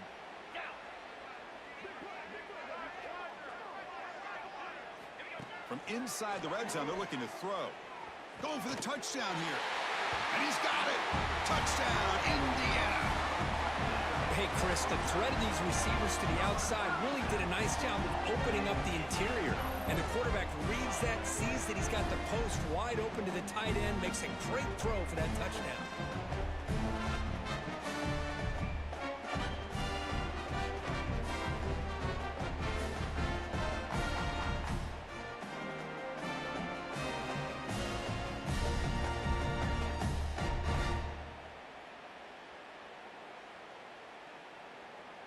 And now here comes the point after attempt.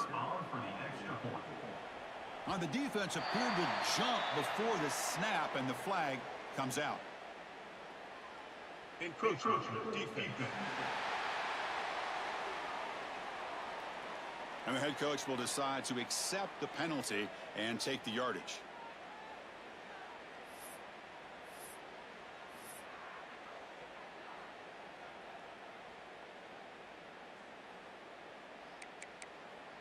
Now the important point after attempt. To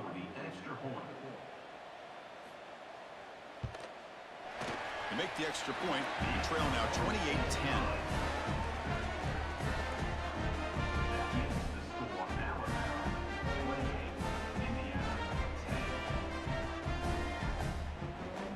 Kickoff team out there, they are fired up after just scoring a touchdown.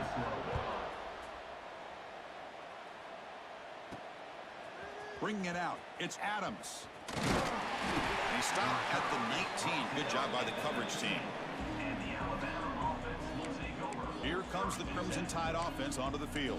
They take the field with serious momentum. They have been tough to stop so far. Can they keep it going? They'll change the pre-snap look now. Looking downfield, it's Simpson. Makes the grab, it's Miller. And he runs out of bounds. That's a big gainer there. Boy, it's one of the things I love about this running back. It's not just this defense trying to defend him running the football. As you can see here early in this game, trying to get him involved in the passing game. Great call.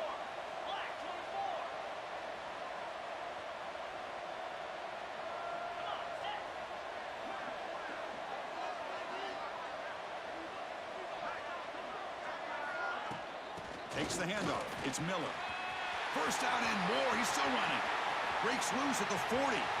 But head out of bounds after another big gain. They have chewed up this defense with the ground game today.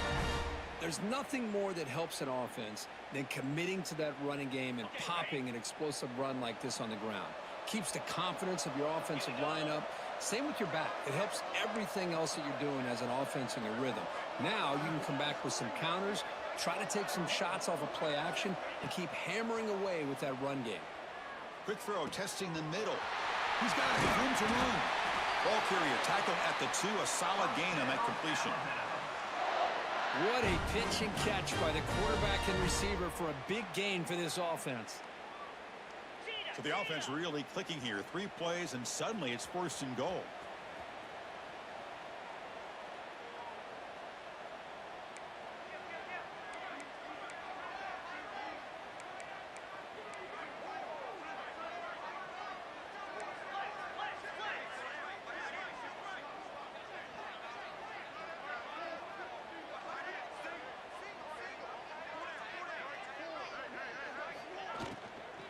On the ground, trying to power toward the goal line.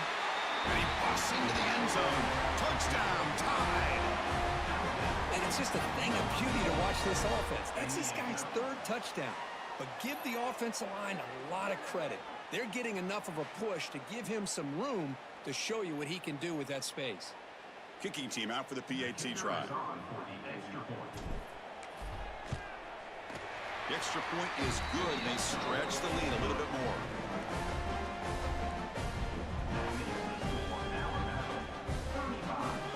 Got momentum after scoring that touchdown. Now the kickoff team out there to kick it away.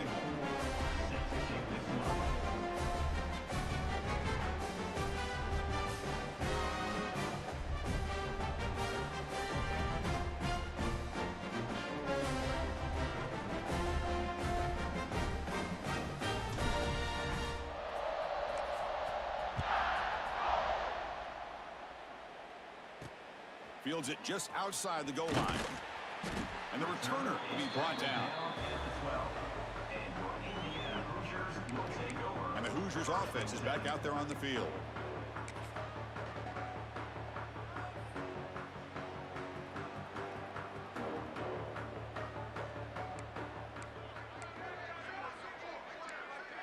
Back to pass. It's Mendoza. Quick throw complete to the tight end. Tackled quickly after the catch. He'll be short of the marker.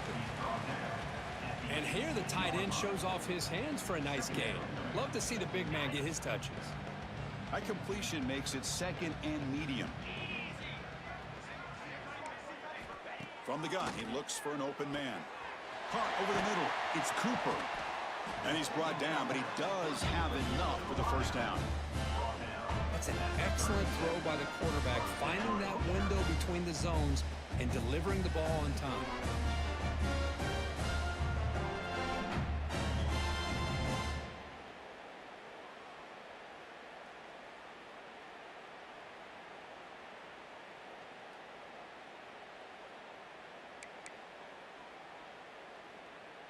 The offense really clicking against this embattled defense. On 1st and 10 here, looking to throw the ball. Makes the catch. It's Cooper. Refusing to be brought down before gaining first down yardage. The key on a drag route is to put the ball out in front of the wide receiver to give him a chance to do what he just did. Pick up some valuable yards after the catch. On 1st and 10, they'll look to throw it. Fires it to the wideout. Makes the grab with plenty of room to run. They make the tackle, but that's an excellent gain. Moves the ball to the 33.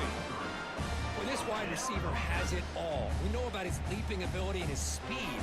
But what I've seen today is the precise route running. Another example of it there, and the timing with this quarterback and this receiver is just a thing of beauty.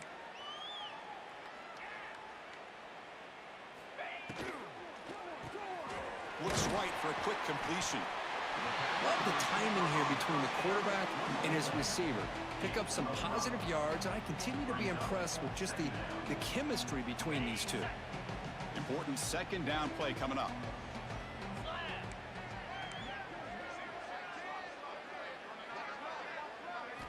Back to throw again.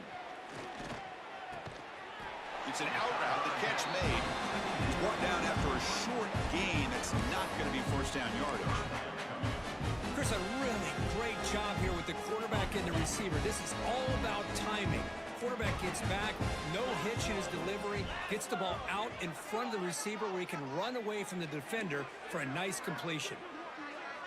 Scanning the field. It's Mendoza. Quick throw to his receiver. Catch is made down the middle. Tackle is made at the 8-yard line. It'll be first and goal right there. But these guys clearly weren't even thinking about a field goal on this one. They know that field goals won't win a game like this anyway, so be aggressive, and now it's first and goal. And the Hoosiers hoping to punch it in here. They have first and goal. Missed his receiver. It's incomplete. Well, I'm a big fan of the RPO, but it is a dangerous play for the quarterback. You got to make the right decision. On this play, it just seemed like he was a little hesitant, unsure, and it cost him here with an incompletion. So getting nothing on first down makes it second and goal from the 8. Trying for the end zone, running it right up the gut. Motors all the way to the end zone. Touchdown, Hoosiers. The offense stretching the lead, building momentum, Kirk. And if this defense isn't careful, this one could get ugly. Right now, this is just flawless execution in every phase for this offense. Doing a great job of mixing in their calls. Right now, widening that lead and killing the will of their opponent.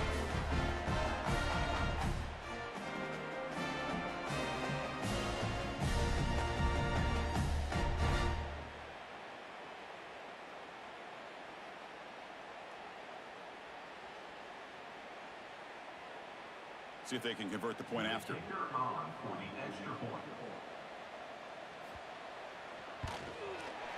the point after makes it a 35-17 deficit.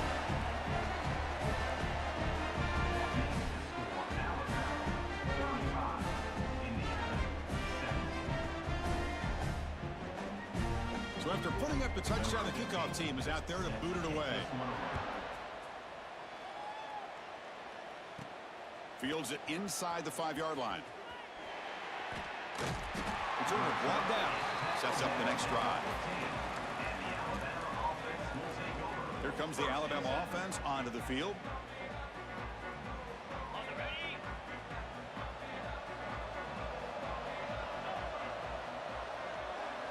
Quarterback adjusting now to the defense.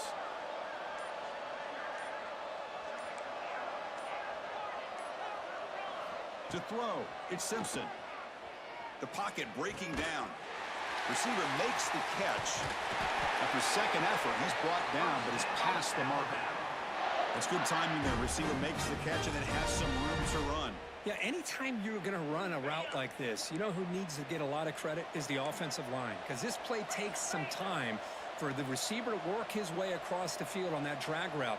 And the quarterback that time had enough time to be able to navigate the coverage and make the accurate throw. First down, looking to throw the ball. Looking for his big tight end. Grab down the middle. It's Cuevas. The stop made at the 45, but enough for a first down. You know, plays like this are what Alabama offense is all about. They run the football, and then they're efficient within their passing game. Think about it. They won a couple national championships with Greg McElroy and A.J. McCarron by just being efficient and playing smart at the position and being a great complement to that running game in the defense.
Back-to-back chunk plays to begin the drive. The defense on their heels.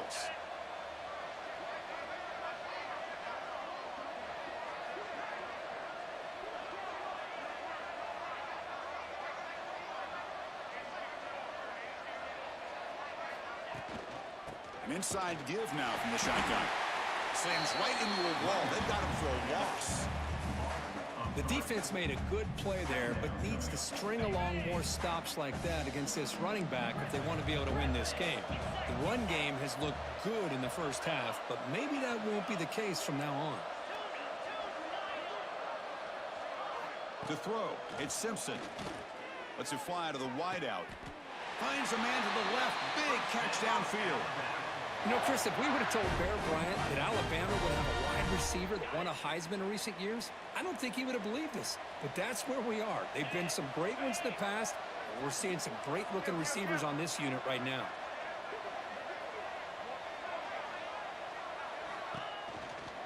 They're going to run it here.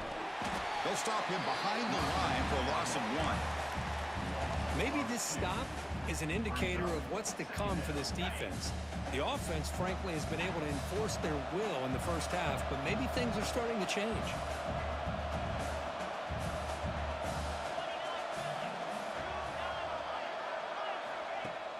Off the play fake, he'll look to throw it. Running out of time in the pocket. Nowhere to go. The ball knocked loose. The offensive staff just took a collective sigh of relief. But I'd still anticipate that someone's going to pull that ball carrier side, give him a couple choice words on the importance of ball security.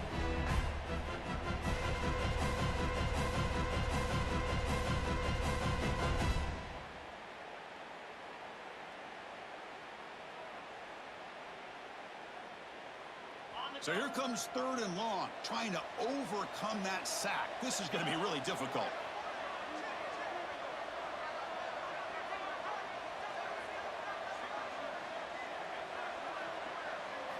Quarterback drops back on 3rd and long.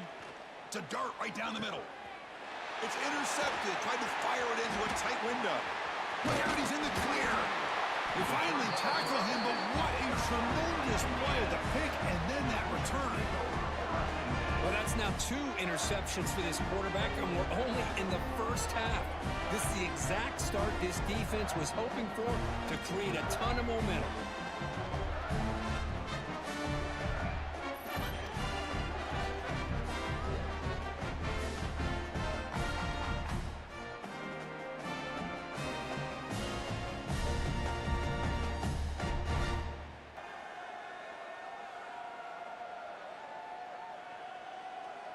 And here comes the Indiana offense back out on the field. They're in a hole here before they have a chance to regroup at halftime. Let's see if they can cut into this big lead. So here we go. First play of the drive, under 2 minutes before halftime. Off the play fake, looking to throw on first down. Caught over the middle. It's Cooper. They get him down, but not before he gets to the plus 38. Love to see an aggressive mindset following sudden change. The quick strike here. The defense barely has a chance to even get set up and get established before they have to deal with a big shot taken over their head. This line getting set up. It's a first down play. Off the play fake, looking to throw the football. He's hit as he throws it. Makes the catch downfield. They make the tackle, but all the way down to the 17. The Hoosiers are in the red zone now.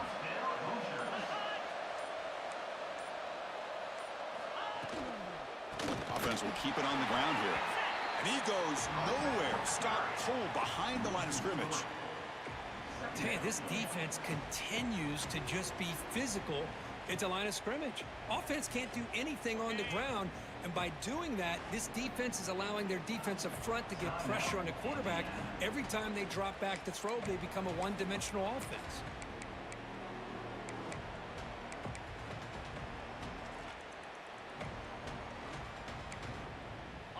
Second down after that previous play.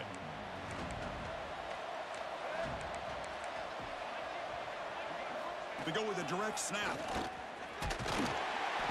And they finally stop him, but a decent gain that time. The defense offense takes their third and final timeout to make some adjustments at the sideline.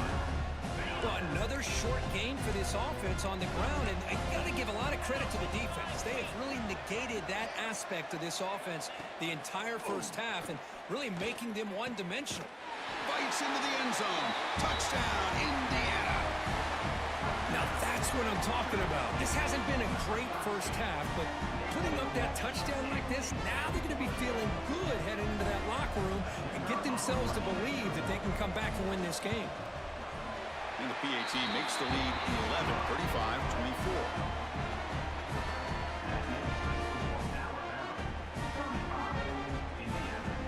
So after the touchdown, here's the kickoff, and we'll see if the opposing offense has time to answer before halftime. They'll return it from inside the 5. Stop at the 22. That's pretty solid coverage there. So here comes the Alabama offense back onto the field. They've got to be pleased with their performance here in the first half. Let's see if they just play it cautious and get to the break in front. So here we go, the first play of the drive, less than a minute to play before halftime. Dropping back, it's Simpson. Makes a quick grab. To get him down quickly, not much of a gain on that completion. Just a good job here by the quarterback. Got the ball out to his receiver. His guy eats up some yards. They stay ahead of the sticks. Offense getting set, second down play here. Quarterback drops back from the shotgun. Caught by the receiver. They bring him down after a short gain there. The quarterback looks downfield to make this throw. He wants to be able to get the ball to be able to pick up enough yards for a first down. But instead, he gets the ball at least underneath to the drag route and gets some positive yards.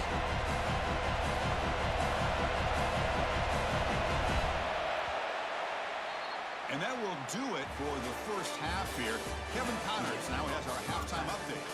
Thanks, guys. Looks like we've had ourselves a really entertaining first half. And talk about a first half for the dude in that backfield. That coaching staff has been giving rave reviews on a weekly basis. And through 2 quarters today, he's been a complete game changer. He's breaking the will of this defense, and that's something that's just very tough to quantify. It's time to throw it back to our guys in the booth to start up the second half.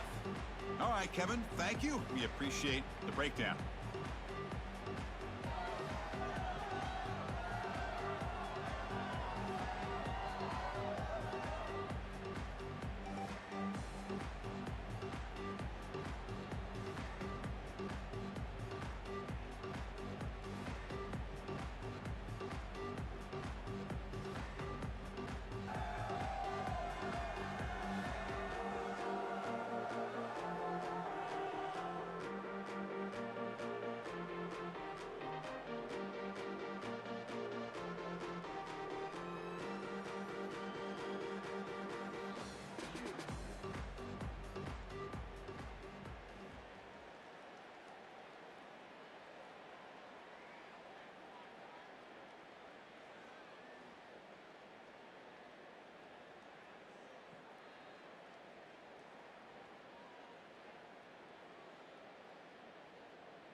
position to start the drive. And here comes the Indiana offense back out on the field. They need to get things going here in the third quarter, already trailing by a couple possessions.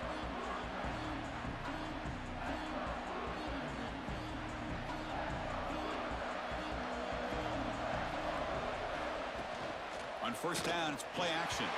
And the pass is incomplete.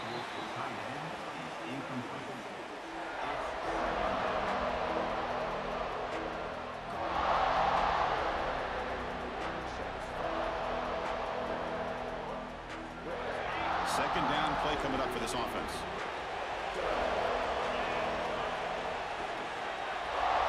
Back to pass. It's Mendoza. And this pass is caught. Chris, that's a great example of his arm strength. He just fired the ball in there much quicker than the defense could even react.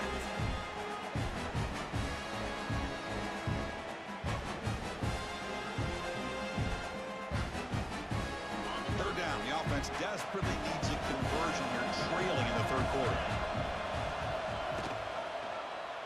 And the quarterback keeps it on the option. And they tackle him, but not before he picks up the first.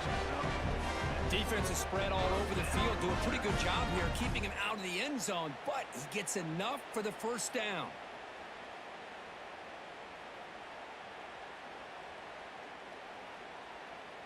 And the Hoosiers line up on 1st and 10 now. Quarterback drops back from the shotgun, looking for a receiver. Wide open downfield. They've got him at the 48, but that's a first down. The Hoosiers will try to keep this drive moving. With that completion right there, this quarterback now has gone over 300 yards in this game. What a day. They bring him down, but an explosive play by this offense. Big game. Boy, this receiver in the slot is giving this defense all kinds of problems. He has another catch on the day. You may want to adjust out, get out of your base, maybe try 5 or 6 defensive backs on the field, somebody that can match up more athletically against this slot receiver. First down, looking to throw the football. Receiver looks it in, it's complete. Runner scoots out of bounds after gaining decent yards. And here comes play number 6 on this drive.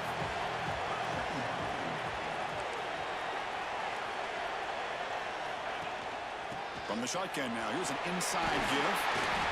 And he'll get the first down yards before they finally bring him down. And the Hoosiers looking to cash in this red zone trip. Running game is working. They'll stick with it on first down. And they tackle him, but a nice pickup on that running play.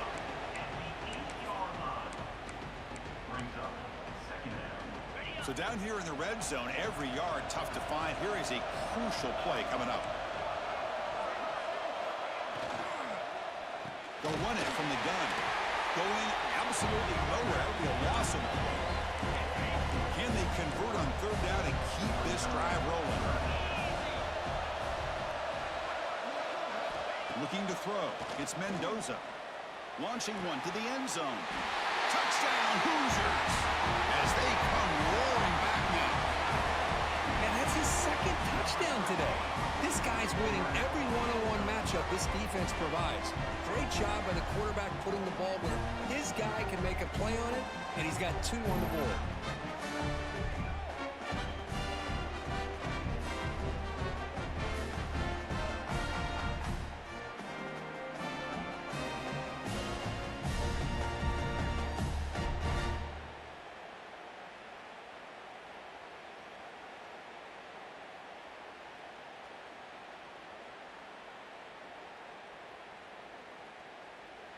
Offense still out there, down by 5. They're going to go for the 2-point conversion and make this a 3-point game. There's the snap. They'll set up to throw. Caught in the backfield. It's Pemby. And the 2-point try is successful, making this just a 3-point lead. Kickoff team out there. They are fired up after just scoring a touchdown. And he'll bring it out from inside the 10. Tackled at the 22. Good job by the coverage team. Alabama's offense coming back onto the field.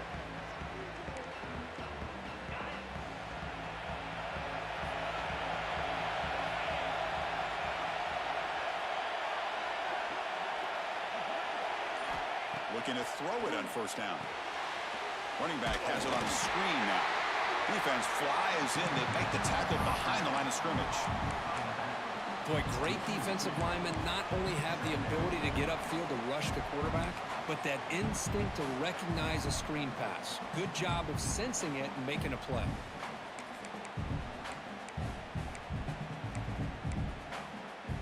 The loss sets up a 2nd and long from the 20. Dropping back, it's Simpson. Makes the grab, it's Adams. Heads out of bounds after a solid game. You see more and more offenses in college football going to 3 receivers, and the slot receiver a lot of times can become the go-to guy. He gets mismatches against either safeties, a nickelback, or a linebacker walked out, and you can take advantage of it. And looking to throw now on first down. Grab behind the line. It's Williams. What a catch and run by the sophomore there. Chris, all week they heard about how fast this guy is. The defensive coordinator told them they watched the film. They've seen this guy a lot, but I think the reality of seeing it now in person, I think it's surprised them. They've got to make some adjustments to their defense, or this guy and his speed will continue to have a field day. On 1st and 10, looking to throw. Caught behind the line. It's Williams. Chris, it's so much fun to watch the athleticism at the wide receiver position nowadays. The ability to make plays on the outside is extraordinary, and they bring a certain toughness, too, that catches my eye.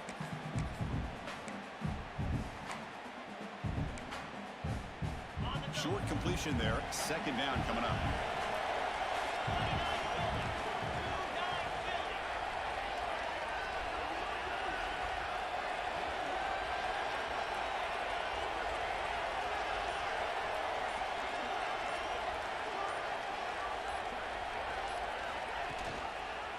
And they'll use the ground game here. Slams right into a wall. They got him for a loss. How about the timing here by the defense to shoot that gap? As an offensive lineman, you have to anticipate that, close that gap off. Otherwise, it could be a long day. Offense been in reverse here. Now a long way to go to convert this 3rd down. Dropping back, it's Simpson. It's a quick grab. Defense able to stop him. It's 4th down now. Defenses all around the country have got to do a better job of keeping an eye on these little guys from the slot. They can dismantle a defense with their speed and quickness in the open space.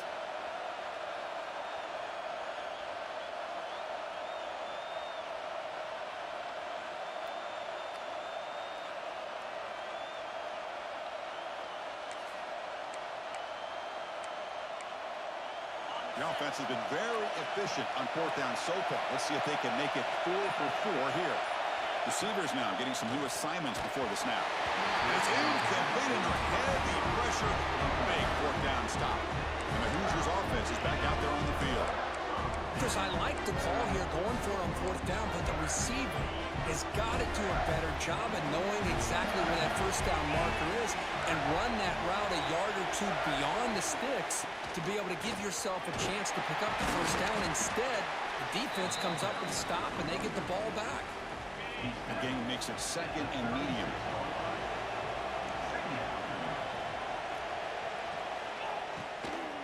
Keeping it on the ground here. There's the tackle, but 1st down yardage. Well, good push up front here in this back. I tell you, he's got some outstanding vision to be able to find those creases to be able to get positive yards, and here he gets the 1st down. Lets it go quickly. Makes the catch near the sideline. He keeps the foot in bounds. That's enough for a 1st down. The Hoosiers come to the line to start a fresh set of downs. Here comes a 1st down pass attempt. On the run here. Lets it go. A short completion to the tight end. Tackle made after a big gain. And look at that, another big play. And you know what, Chris, now? This quarterback has over 400 yards on the day. What an impressive showing we've seen from this man this afternoon. To throw, it's Mendoza. He needed the tight end for a completion. Brought down at the 5 after the completion. Defense getting pushed back. 2nd and goal for the offense. tackle him behind the line, a loss of 4. Oh, gosh, give this defense all the credit in the world. They had their eyes in the right position, playing assignment football. Quarterback just looking for daylight. Couldn't find anywhere to go there on the keeper on the option. Again, that's great assignment football by the defense. Looking to the end zone. Touchdown, Indiana. What an amazing comeback here. You talk about being in a zone. This guy continues to make big plays. That's another touchdown pass for the quarterback.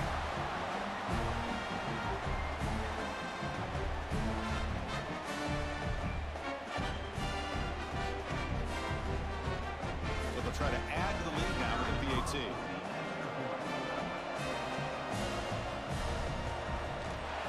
Extra point makes the lead 4.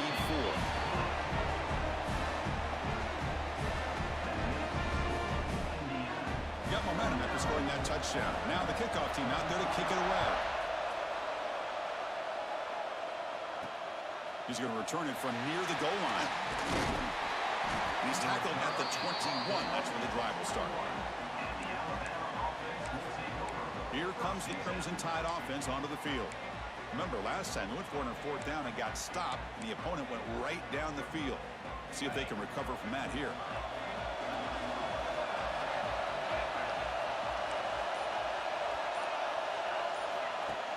Play action here on 1st down. Bringing pressure. Oh, the pass rush gets home. When the defense took the field, they mean business. First play of the drive, getting after the quarterback for a huge sack and getting him behind the chains. Love to see it. From their own 7, it's now 2nd and long.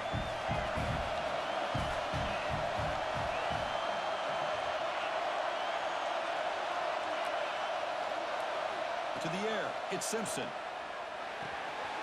With the catch, it's Williams. Defense finally able to get him down after the juke, but he picks up a decent gain.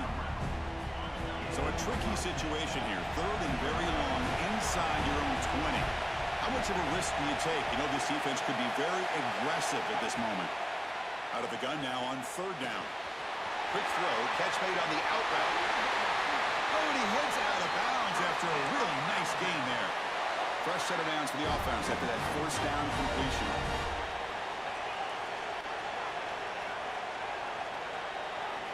He's looking to throw. The sure hands. It's Williams. Breaks loose at the 45. Excellent catch and run by the sophomore. The defense is spread all over the field, creating some one-on-one matchups, and the quarterback makes them pay for it. This Alabama offense is moving quickly down the field.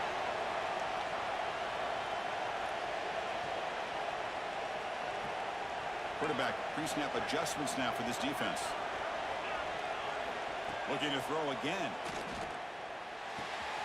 Catch made on the out route. Finding space at the 20. And he runs out of bounds. That's a big gainer there. Alabama has now moved into the red zone. Now in the red zone, it's Simpson. It's an out route, the catch made. Touchdown, Alabama, to put them on top now. Coach, you play quarterback. How about appreciating a receiver that runs his routes that precisely? Chris, it's not just his route running. It's the chemistry between the quarterback and the receiver that really, I think, is unique. They put so much time into this in the offseason. By the time they get to Saturdays, you can close your eyes and make your throw. It's exactly what we saw right there. Pate puts them up 3.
So after putting up the touchdown, the kickoff team is out there to boot it away.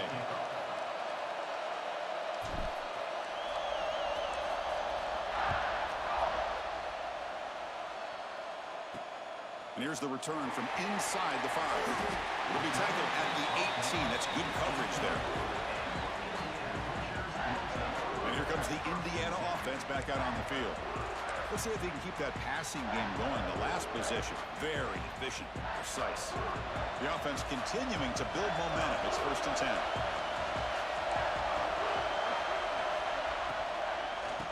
They'll run it out of the shotgun. And he goes nowhere. Stop cold behind the line of scrimmage.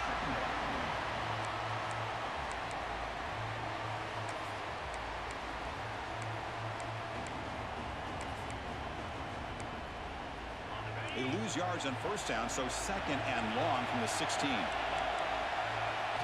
Looking to throw. It's Mendoza. He's running out of time here. Pressure and sack, and will be tackled inside the 10. I like how this defense is bringing pressure from all over the field, and that's the key in putting together a good defensive strategy. On this play, it came from the outside linebacker, and he gets to the quarterback.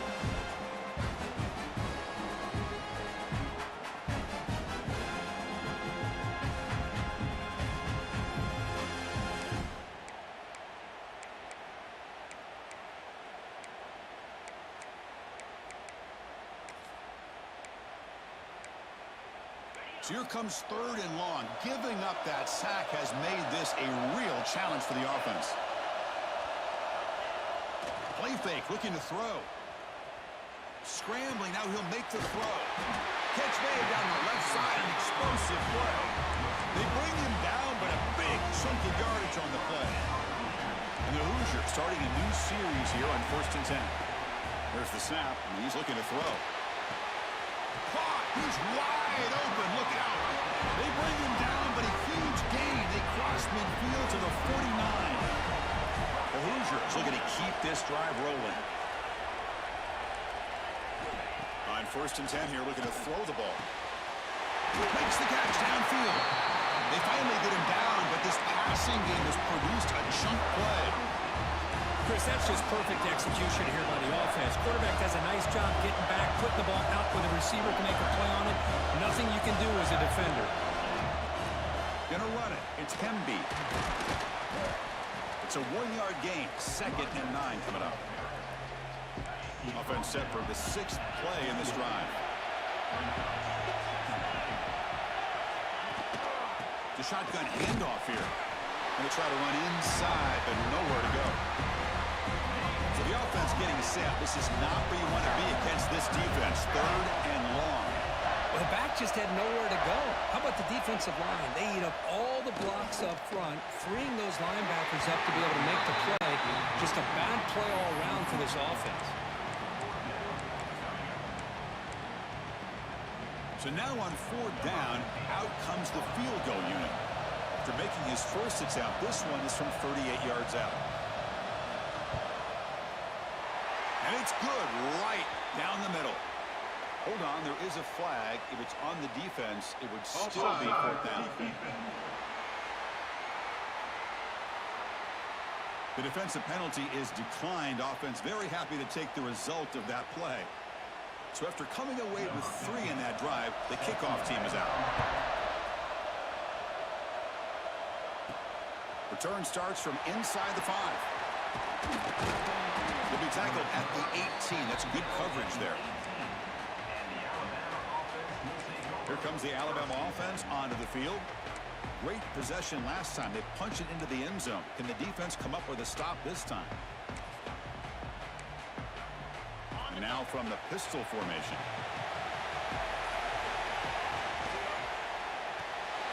They start the drive with a quick throw to the right. Moves the ball out across the 30, and it's good for a 1st down. This guy is throwing for yards every single time he drops back to throw. Believe it or not, he's closing in on almost 450 yards passing in this game. Big guys up front lined up. It's 1st down. Picks up 3 yards, so 2nd and 7.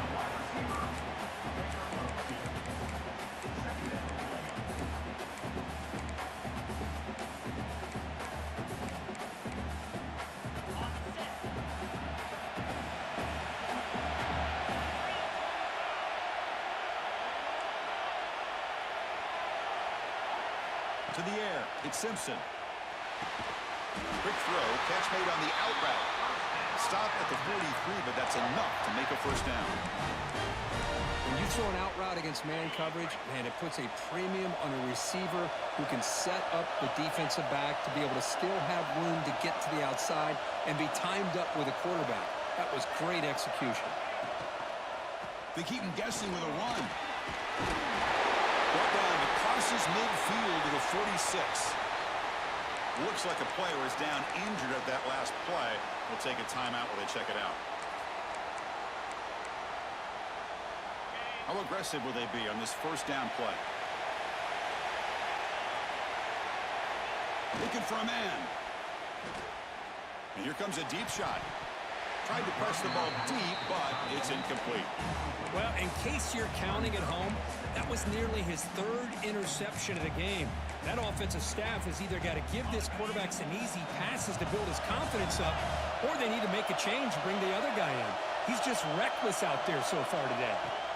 And throwing again on 2nd and 10. Grab behind the line, it's Williams. And the runner scoots out of bounds after gaining some decent yardage. Well, that's a nice completion to the sideline with great timing. The connection between the receiver and the quarterback was on full display to be able to get that first down. Breaks free. Has the first down and more. They bring him down, but not before gaining first down yardage to the 22. Boy, how about that play, Chris? That thing just opened up. The back shot through there with great acceleration. What a pickup there on first down.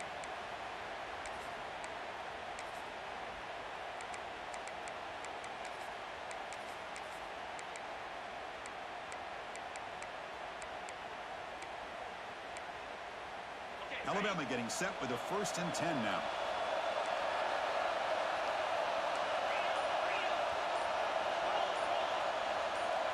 Clear movement before the snap, and it'll be a false start. False start. Pretty easy call for the head coach. He will accept that penalty, of course. Fresh set of downs for the offense. First down. Trying to flex the ground game here. Running back takes the handoff. Going absolutely nowhere. That would be a loss in the play.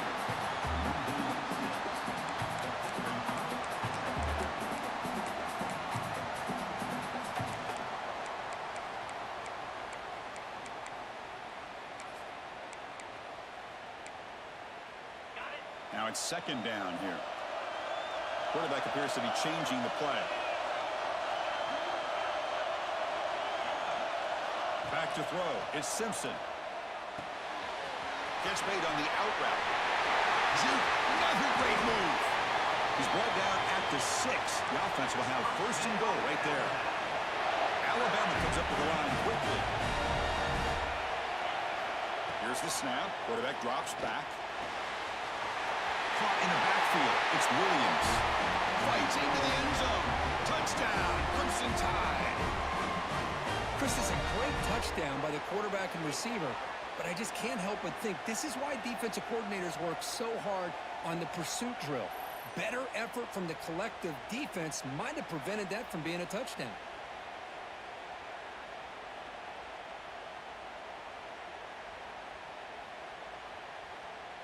And they'll set up for the PAT.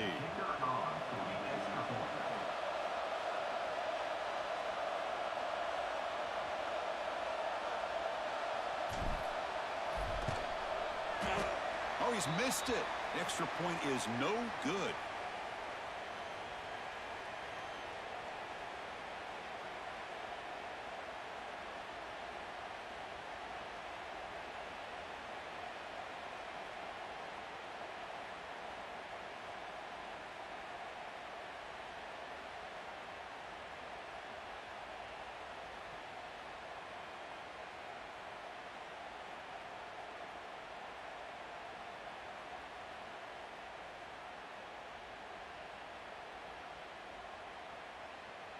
Kickoff team out there. They are fired up after just scoring a touchdown.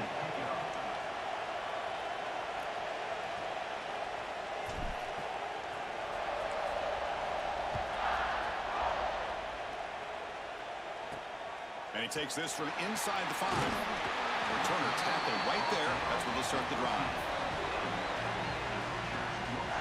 And here comes the Indiana offense back out on the field. They kicked a field goal in the last drive. They're looking for the end zone this time.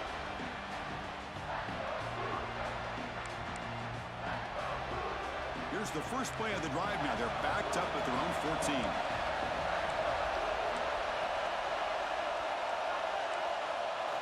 Back to throw. It's Mendoza. Quick throw caught over the middle. Defense surrounds him. Just a short gain on that completion. Second down play coming up.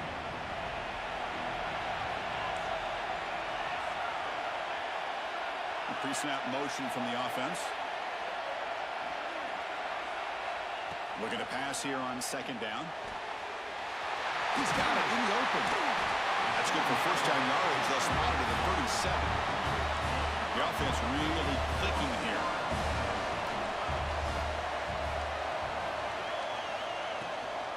They mix it up with a run. They'll stop him behind the line for a loss of 1. Offense now behind the 6 on second down. They need 12 after that first down loss. It's a heavy blitz look here. Let's see if they bring the house. Looking for his big tight end. Tried to go very deep there. Good effort. Now it's third down. Not going to be easy here. Backed up a long way to go for a first down.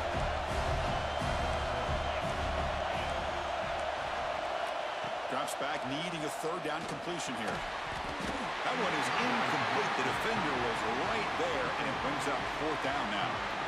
Well, Chris, obviously they had to go through the air there to try to pick up this third down and long, but when you're so far behind the chains, you really allow this defense to dictate things, and it allows them to put pressure on your quarterback and can affect the timing, as we saw on this play.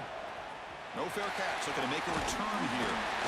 The coverage team able to bring the returner to the ground.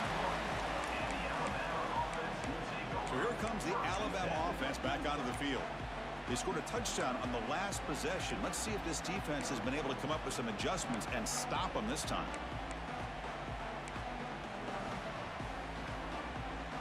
Here's the first play of the drive. They're set up at the 31. Looking to pass. It's Simpson. And he drops it. Can you believe it?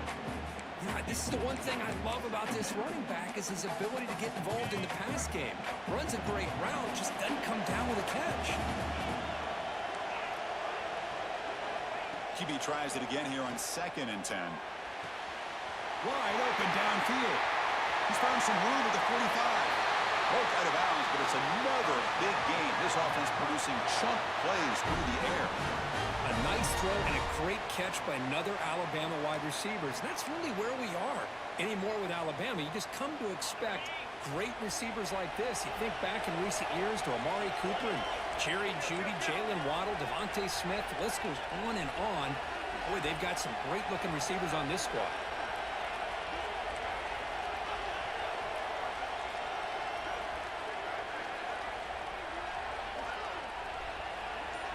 Moving the receiver around pre-snap.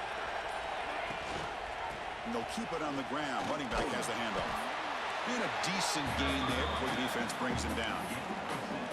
It's a good, solid gain. 5 or 6 yards. Love to see that from the running game.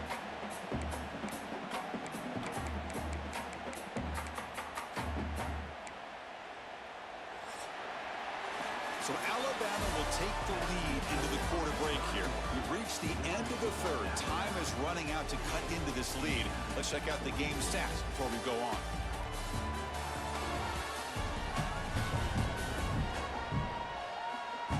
One quarter to go. Let's see if this sets up as a classic finish.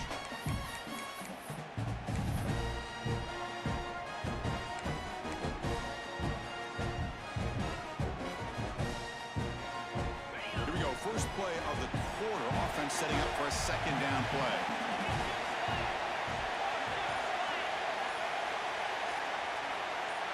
Dropping back. It's Simpson. Here's a target, and it's complete.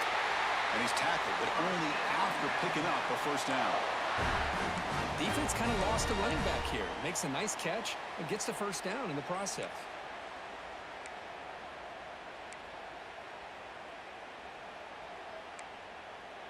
This Alabama offense is moving quickly down the field.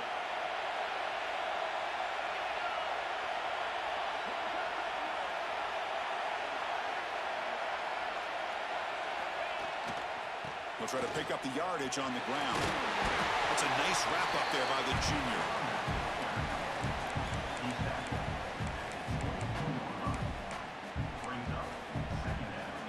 Getting set. Here's second down.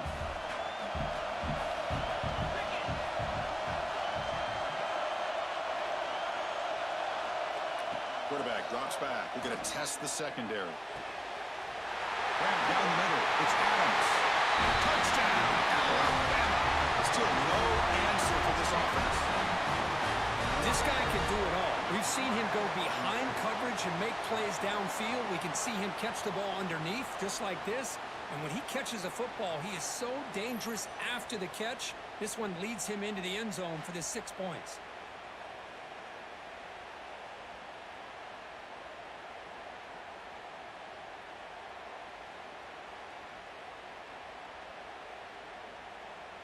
Now they'll go for a 2-point conversion. There's the snap. Quarterback setting up the throw. Goes to his right side there for the completion. And he'll make it into the end zone to increase the lead even more.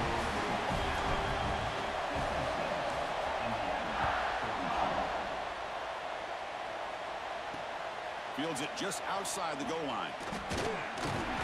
You stop at the 19. Good job by the coverage team. And the Hoosiers offense is back out there on the field. They came up empty on the last possession, forced to punt it away. And they begin to click now. Looking to pass. It's Mendoza. Looks to his left and makes the completion. Now here he goes. The 30. It's a huge gain down to the 16 in one play. They've suddenly become a threat to score. This offense showing their explosive ability. One huge play, and they're set up in the red zone. He's hit as he throws it. Catch made in space. Look out. Bring him down short of the goal line, but it's first and goal from the 2. How about this guy making this throw? I mean, they have harassed him all game long, and here we are in the 4th quarter. He takes another hit, and this time gets enough on it to be able to complete it. Great play by the quarterback. Couldn't quite get there, but brought down at the 1-yard line. We'll see if the offense can punch it in on second and goal. The quarterback keeps it here. Tackled behind the line. It's a loss of 2. They need a touchdown here. Down big in the 4th quarter. 3rd and goal. Takes the handoff. It's Pemby. The defense all over it. They stop him right at the line. Man, this defense just keeps coming up with plays. That's a 3rd stop in a row here inside the 10-yard line to get us to 4th and goal. You look at that scoreboard, you need points on the board. I don't think a field goal is going to help you at this point in the game. You got to put a touchdown up on the board, call your best play, and go out and execute. The kick is good. He knocked it right down the middle.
They come away with 3 points on the drive, and now the kickoff team will boot it away.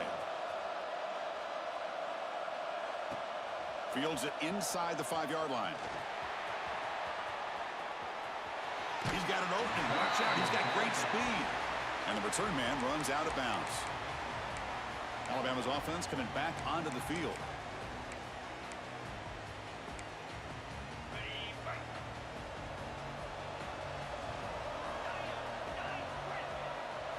Scanning the field. It's Simpson. The pass rush closing in.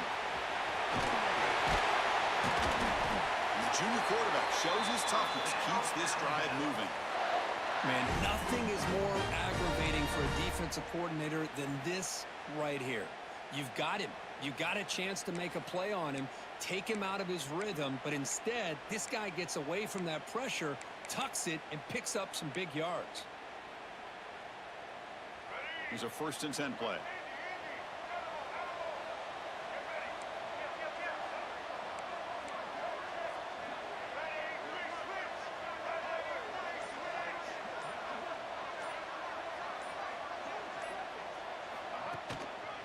There's the handoff. Goes backwards, losing 3 yards there.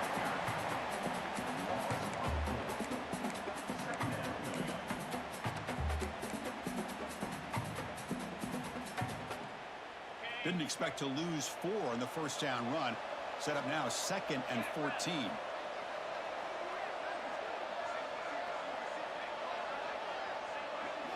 Quarterback looking to pass here on 2nd down. A quick throw to the right. And it's intercepted, the last thing they could afford. And just like that, they come up with the play that they needed. In a 2-possession game, you're relying on your defense to make a play. Strip the ball.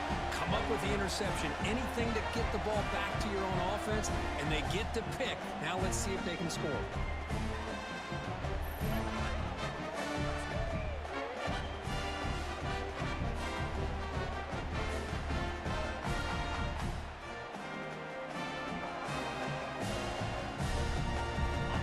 The Indiana offense back out on the field. This is not the time to settle for field goals. They've got to find the end zone here. Fires it to the wideout. He's got it with room to run. They finally get him down, but it's a chunk play through the air. What a game here. Big play for this offense. The quarterback and receiver just seem to be in sync. Tough on that corner to try to make a play on that ball.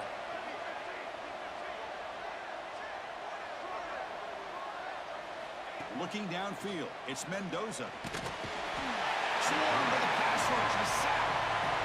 I love to see defenses be aggressive. They dial up the heat on this play, brought the linebacker on the blitz, and they get to the quarterback.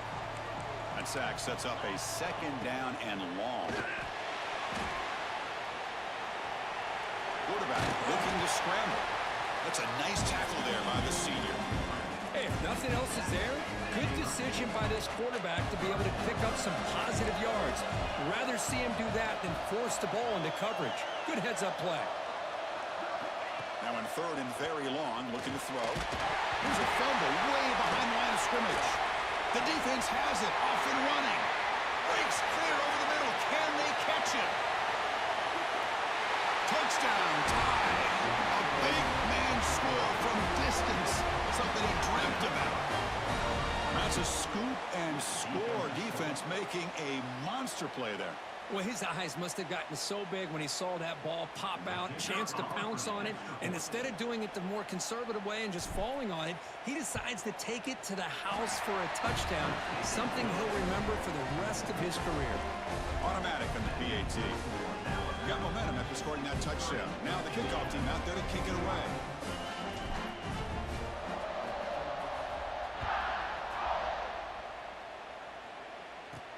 He'll return it from inside the 5.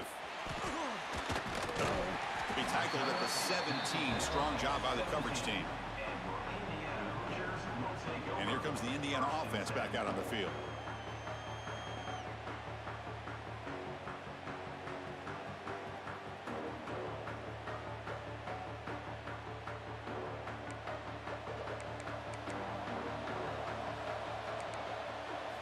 On 1st and 10, they'll look to throw it.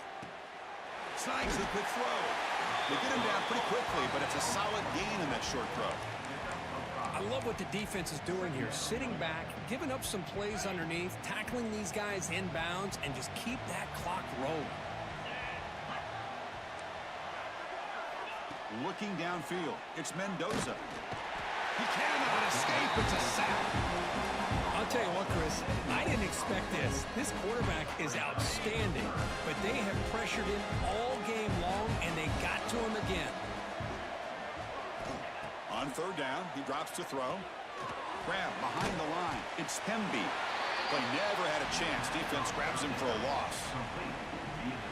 Well, obviously, you're going to throw the football on third down. Man, they complete that pass and lose yardage to set up this big fourth down. See if he can make a play on this return. And the returner brought down by the coverage team there. Here comes the Crimson Tide offense onto the field. This drive is important. Last one ended in an interception. Let's see if they can get it going here.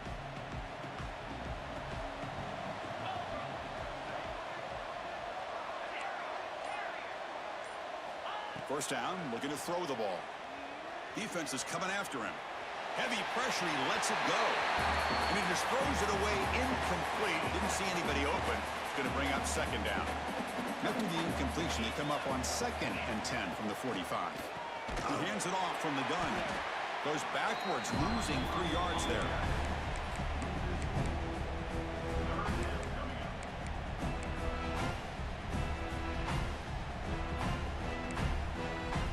The offense facing a tough conversion here. 3rd and long from the 42. Out of the gun now on 3rd down. This one's going to fall incomplete. Brings up 4th down. Special teams on the field now. Here comes a punt. It's a low punt. Won't travel very far. Returner decides to fair catch this. And the Hoosiers offense is back out there on the field. Last time was a quick 3 and out. Can they get a drive going this time?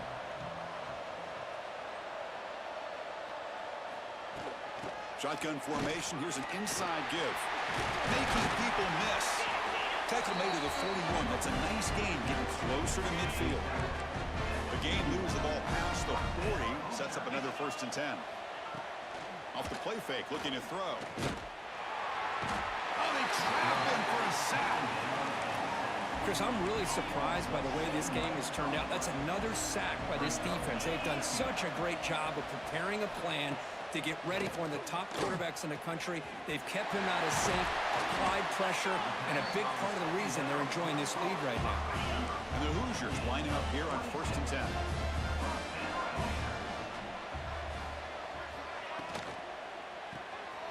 Caught behind the line. It's Cooper. Defense reacts quickly. A very short gain on the play. Here's the 2nd down play. Back to pass. It's Mendoza. Grab behind the line. It's Pemby. And the defense swarms. Not much of a gain on that completion. That completion sets up an important 3rd down play. Looking to throw yet again. He'll try a pass here. Cannot connect. Incomplete. And now 4th down. Boy, Chris, it has been tough sledding today for the old man under center. At this point, you just hope he's able to get out of this game healthy. Well, here we go again. The field goal team is out there. This kicker's already got 3 makes in this game. And now the defense will call a timeout here. There's something they didn't like about that look, and they'll make an adjustment before this important play. So out comes the field goal team one more time. This kicker has been busy today. He's made 3 already.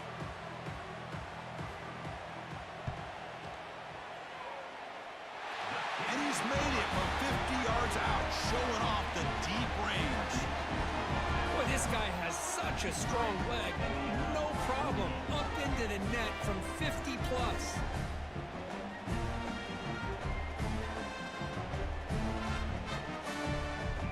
Following the field goal, the kickoff team is out there now.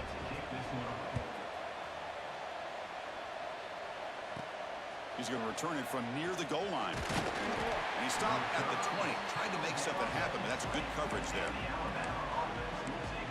Here comes the Alabama offense onto the field. They're looking to build on the lead. They had to punt the football in their last possession.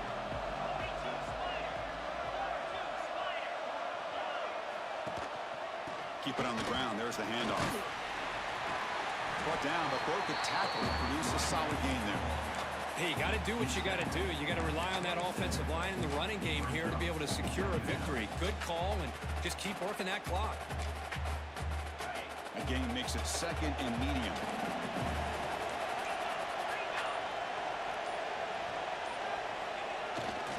Ball handed off. Tackle, but first down. That's going to be a first down, and really, Chris, kind of surprised here in the fourth quarter not to see this defense dial up some pressure. They're just sitting back in the base, making it relatively easy for the offense to pick up a first down on the ground. That's an important first down on that running play.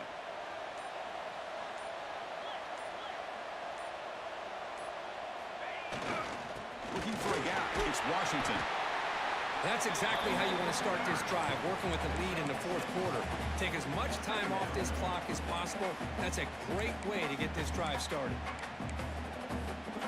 What's the play call here on 2nd down for this offense? Movement here from the tight end. They'll run it here. That's solid pursuit. They'll trap him out there behind the line of scrimmage. Well, this defense understands the magnitude of this drive right here. That's back-to-back plays. They've stepped up and done a great job. Now it's 3rd down. Can they apply some more pressure to try to get this offense off the field? Scanning the field. It's Simpson. Can't hold on. Good defensive play. Brings up a 4th down.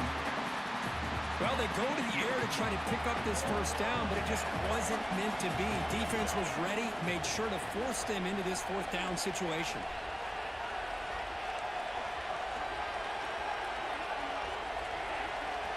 Needs a completion here on 4th down. Caught in the backfield. It's Williams. Heads out of bounds after a solid gain. And an effort by the receiver here. Good job with the run after the catch to pick up that first down. The pass was short of the sticks, and this receiver's able to get the rest by himself. Terrific individual effort here. He's brought down, but the game moves the ball to the 39.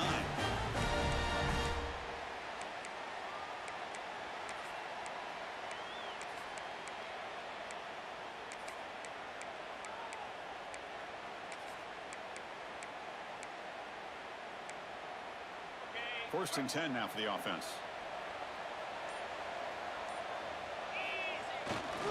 Chewing clock with the running game. They continue to feed the running back, but he has had nowhere to go today. They've been getting owned at the line of scrimmage. No gain there. This defense has been getting sliced up on the drive, but they push back that time, Kirk.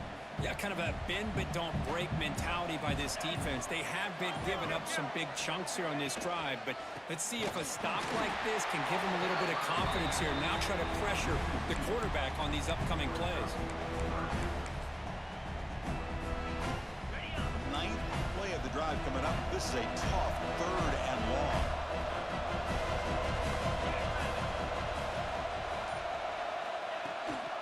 Handoff here from the shotgun. And the play goes nowhere. Picked up about a yard, but it'll be 4th down. And now it's the defense that calls timeout here, trying to get organized and preserve as much clock as possible. So it looks like they'll bring the field goal unit onto the field. And the importance of this attempt, if he makes it, it's now a 3-score game.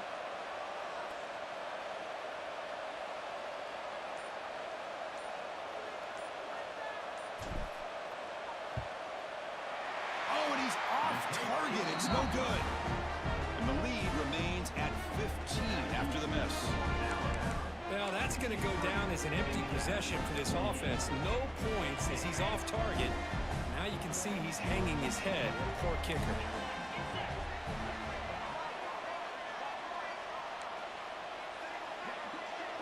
To throw, it's Mendoza. Pressure is coming. Oh, down he goes. It's a sack. The Hoosiers come to the line to run the hurry-up. Well, you talk about blowing a play up. What a job by this defense. That is a big-time loss from the sack. But look at the offense. They're keeping the tempo going. I'm surprised. An important third down attempt for this offense. Out of the gun now on third down. Under pressure, just lets it go. And it's incomplete again. Fourth down coming up. I mean, this defense is having their way with this offensive line. That poor quarterback doesn't have a chance. Every time he drops back to throw, he's getting ear-hole. You better make some adjustments up front to give your poor quarterback a chance. Looking deep down the left side. Can't connect downfield, incomplete, and a turnover on downs. Here comes the Alabama offense back onto the field. Man, I love the call here by the offensive coordinator. Very close to being able to come through here for this first down to keep this drive alive, but late in the game, not getting the first down. I think this one's all but over. They'll come out throwing here to start the drive. Grab behind the line. It's Williams. Now a timeout taken by the defense, trying to preserve as much clock as possible for their offense. Anytime a quarterback and a receiver are in sync, you got a chance to make a very successful play. Great job here by the offense. Caught over the middle. It's Williams. Ball carrier heads out of bounds, but the pickup was good enough to move the chains. First down. Alabama now operating in the red zone. Quarterback will throw it off the one-pass option. And now it's the defense that calls timeout here, trying to get organized and preserve as much clock as possible. Offense getting set. It's second down. Shotgun formation. Here's an inside handoff. And that's a solid game with the defense able to bring him down. An important third down conversion coming here in the red zone.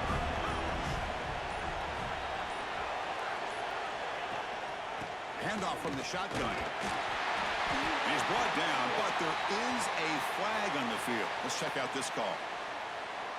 Offside. Defense. The offense will obviously decline that penalty and take the result of the play. Gift to the offense with the offsides makes it 1st and 5.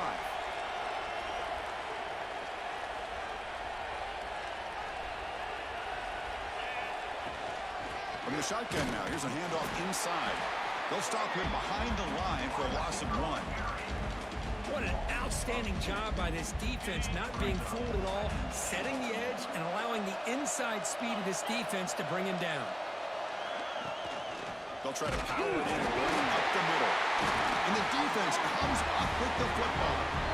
Boy, incredible job here by this defense to create this turnover.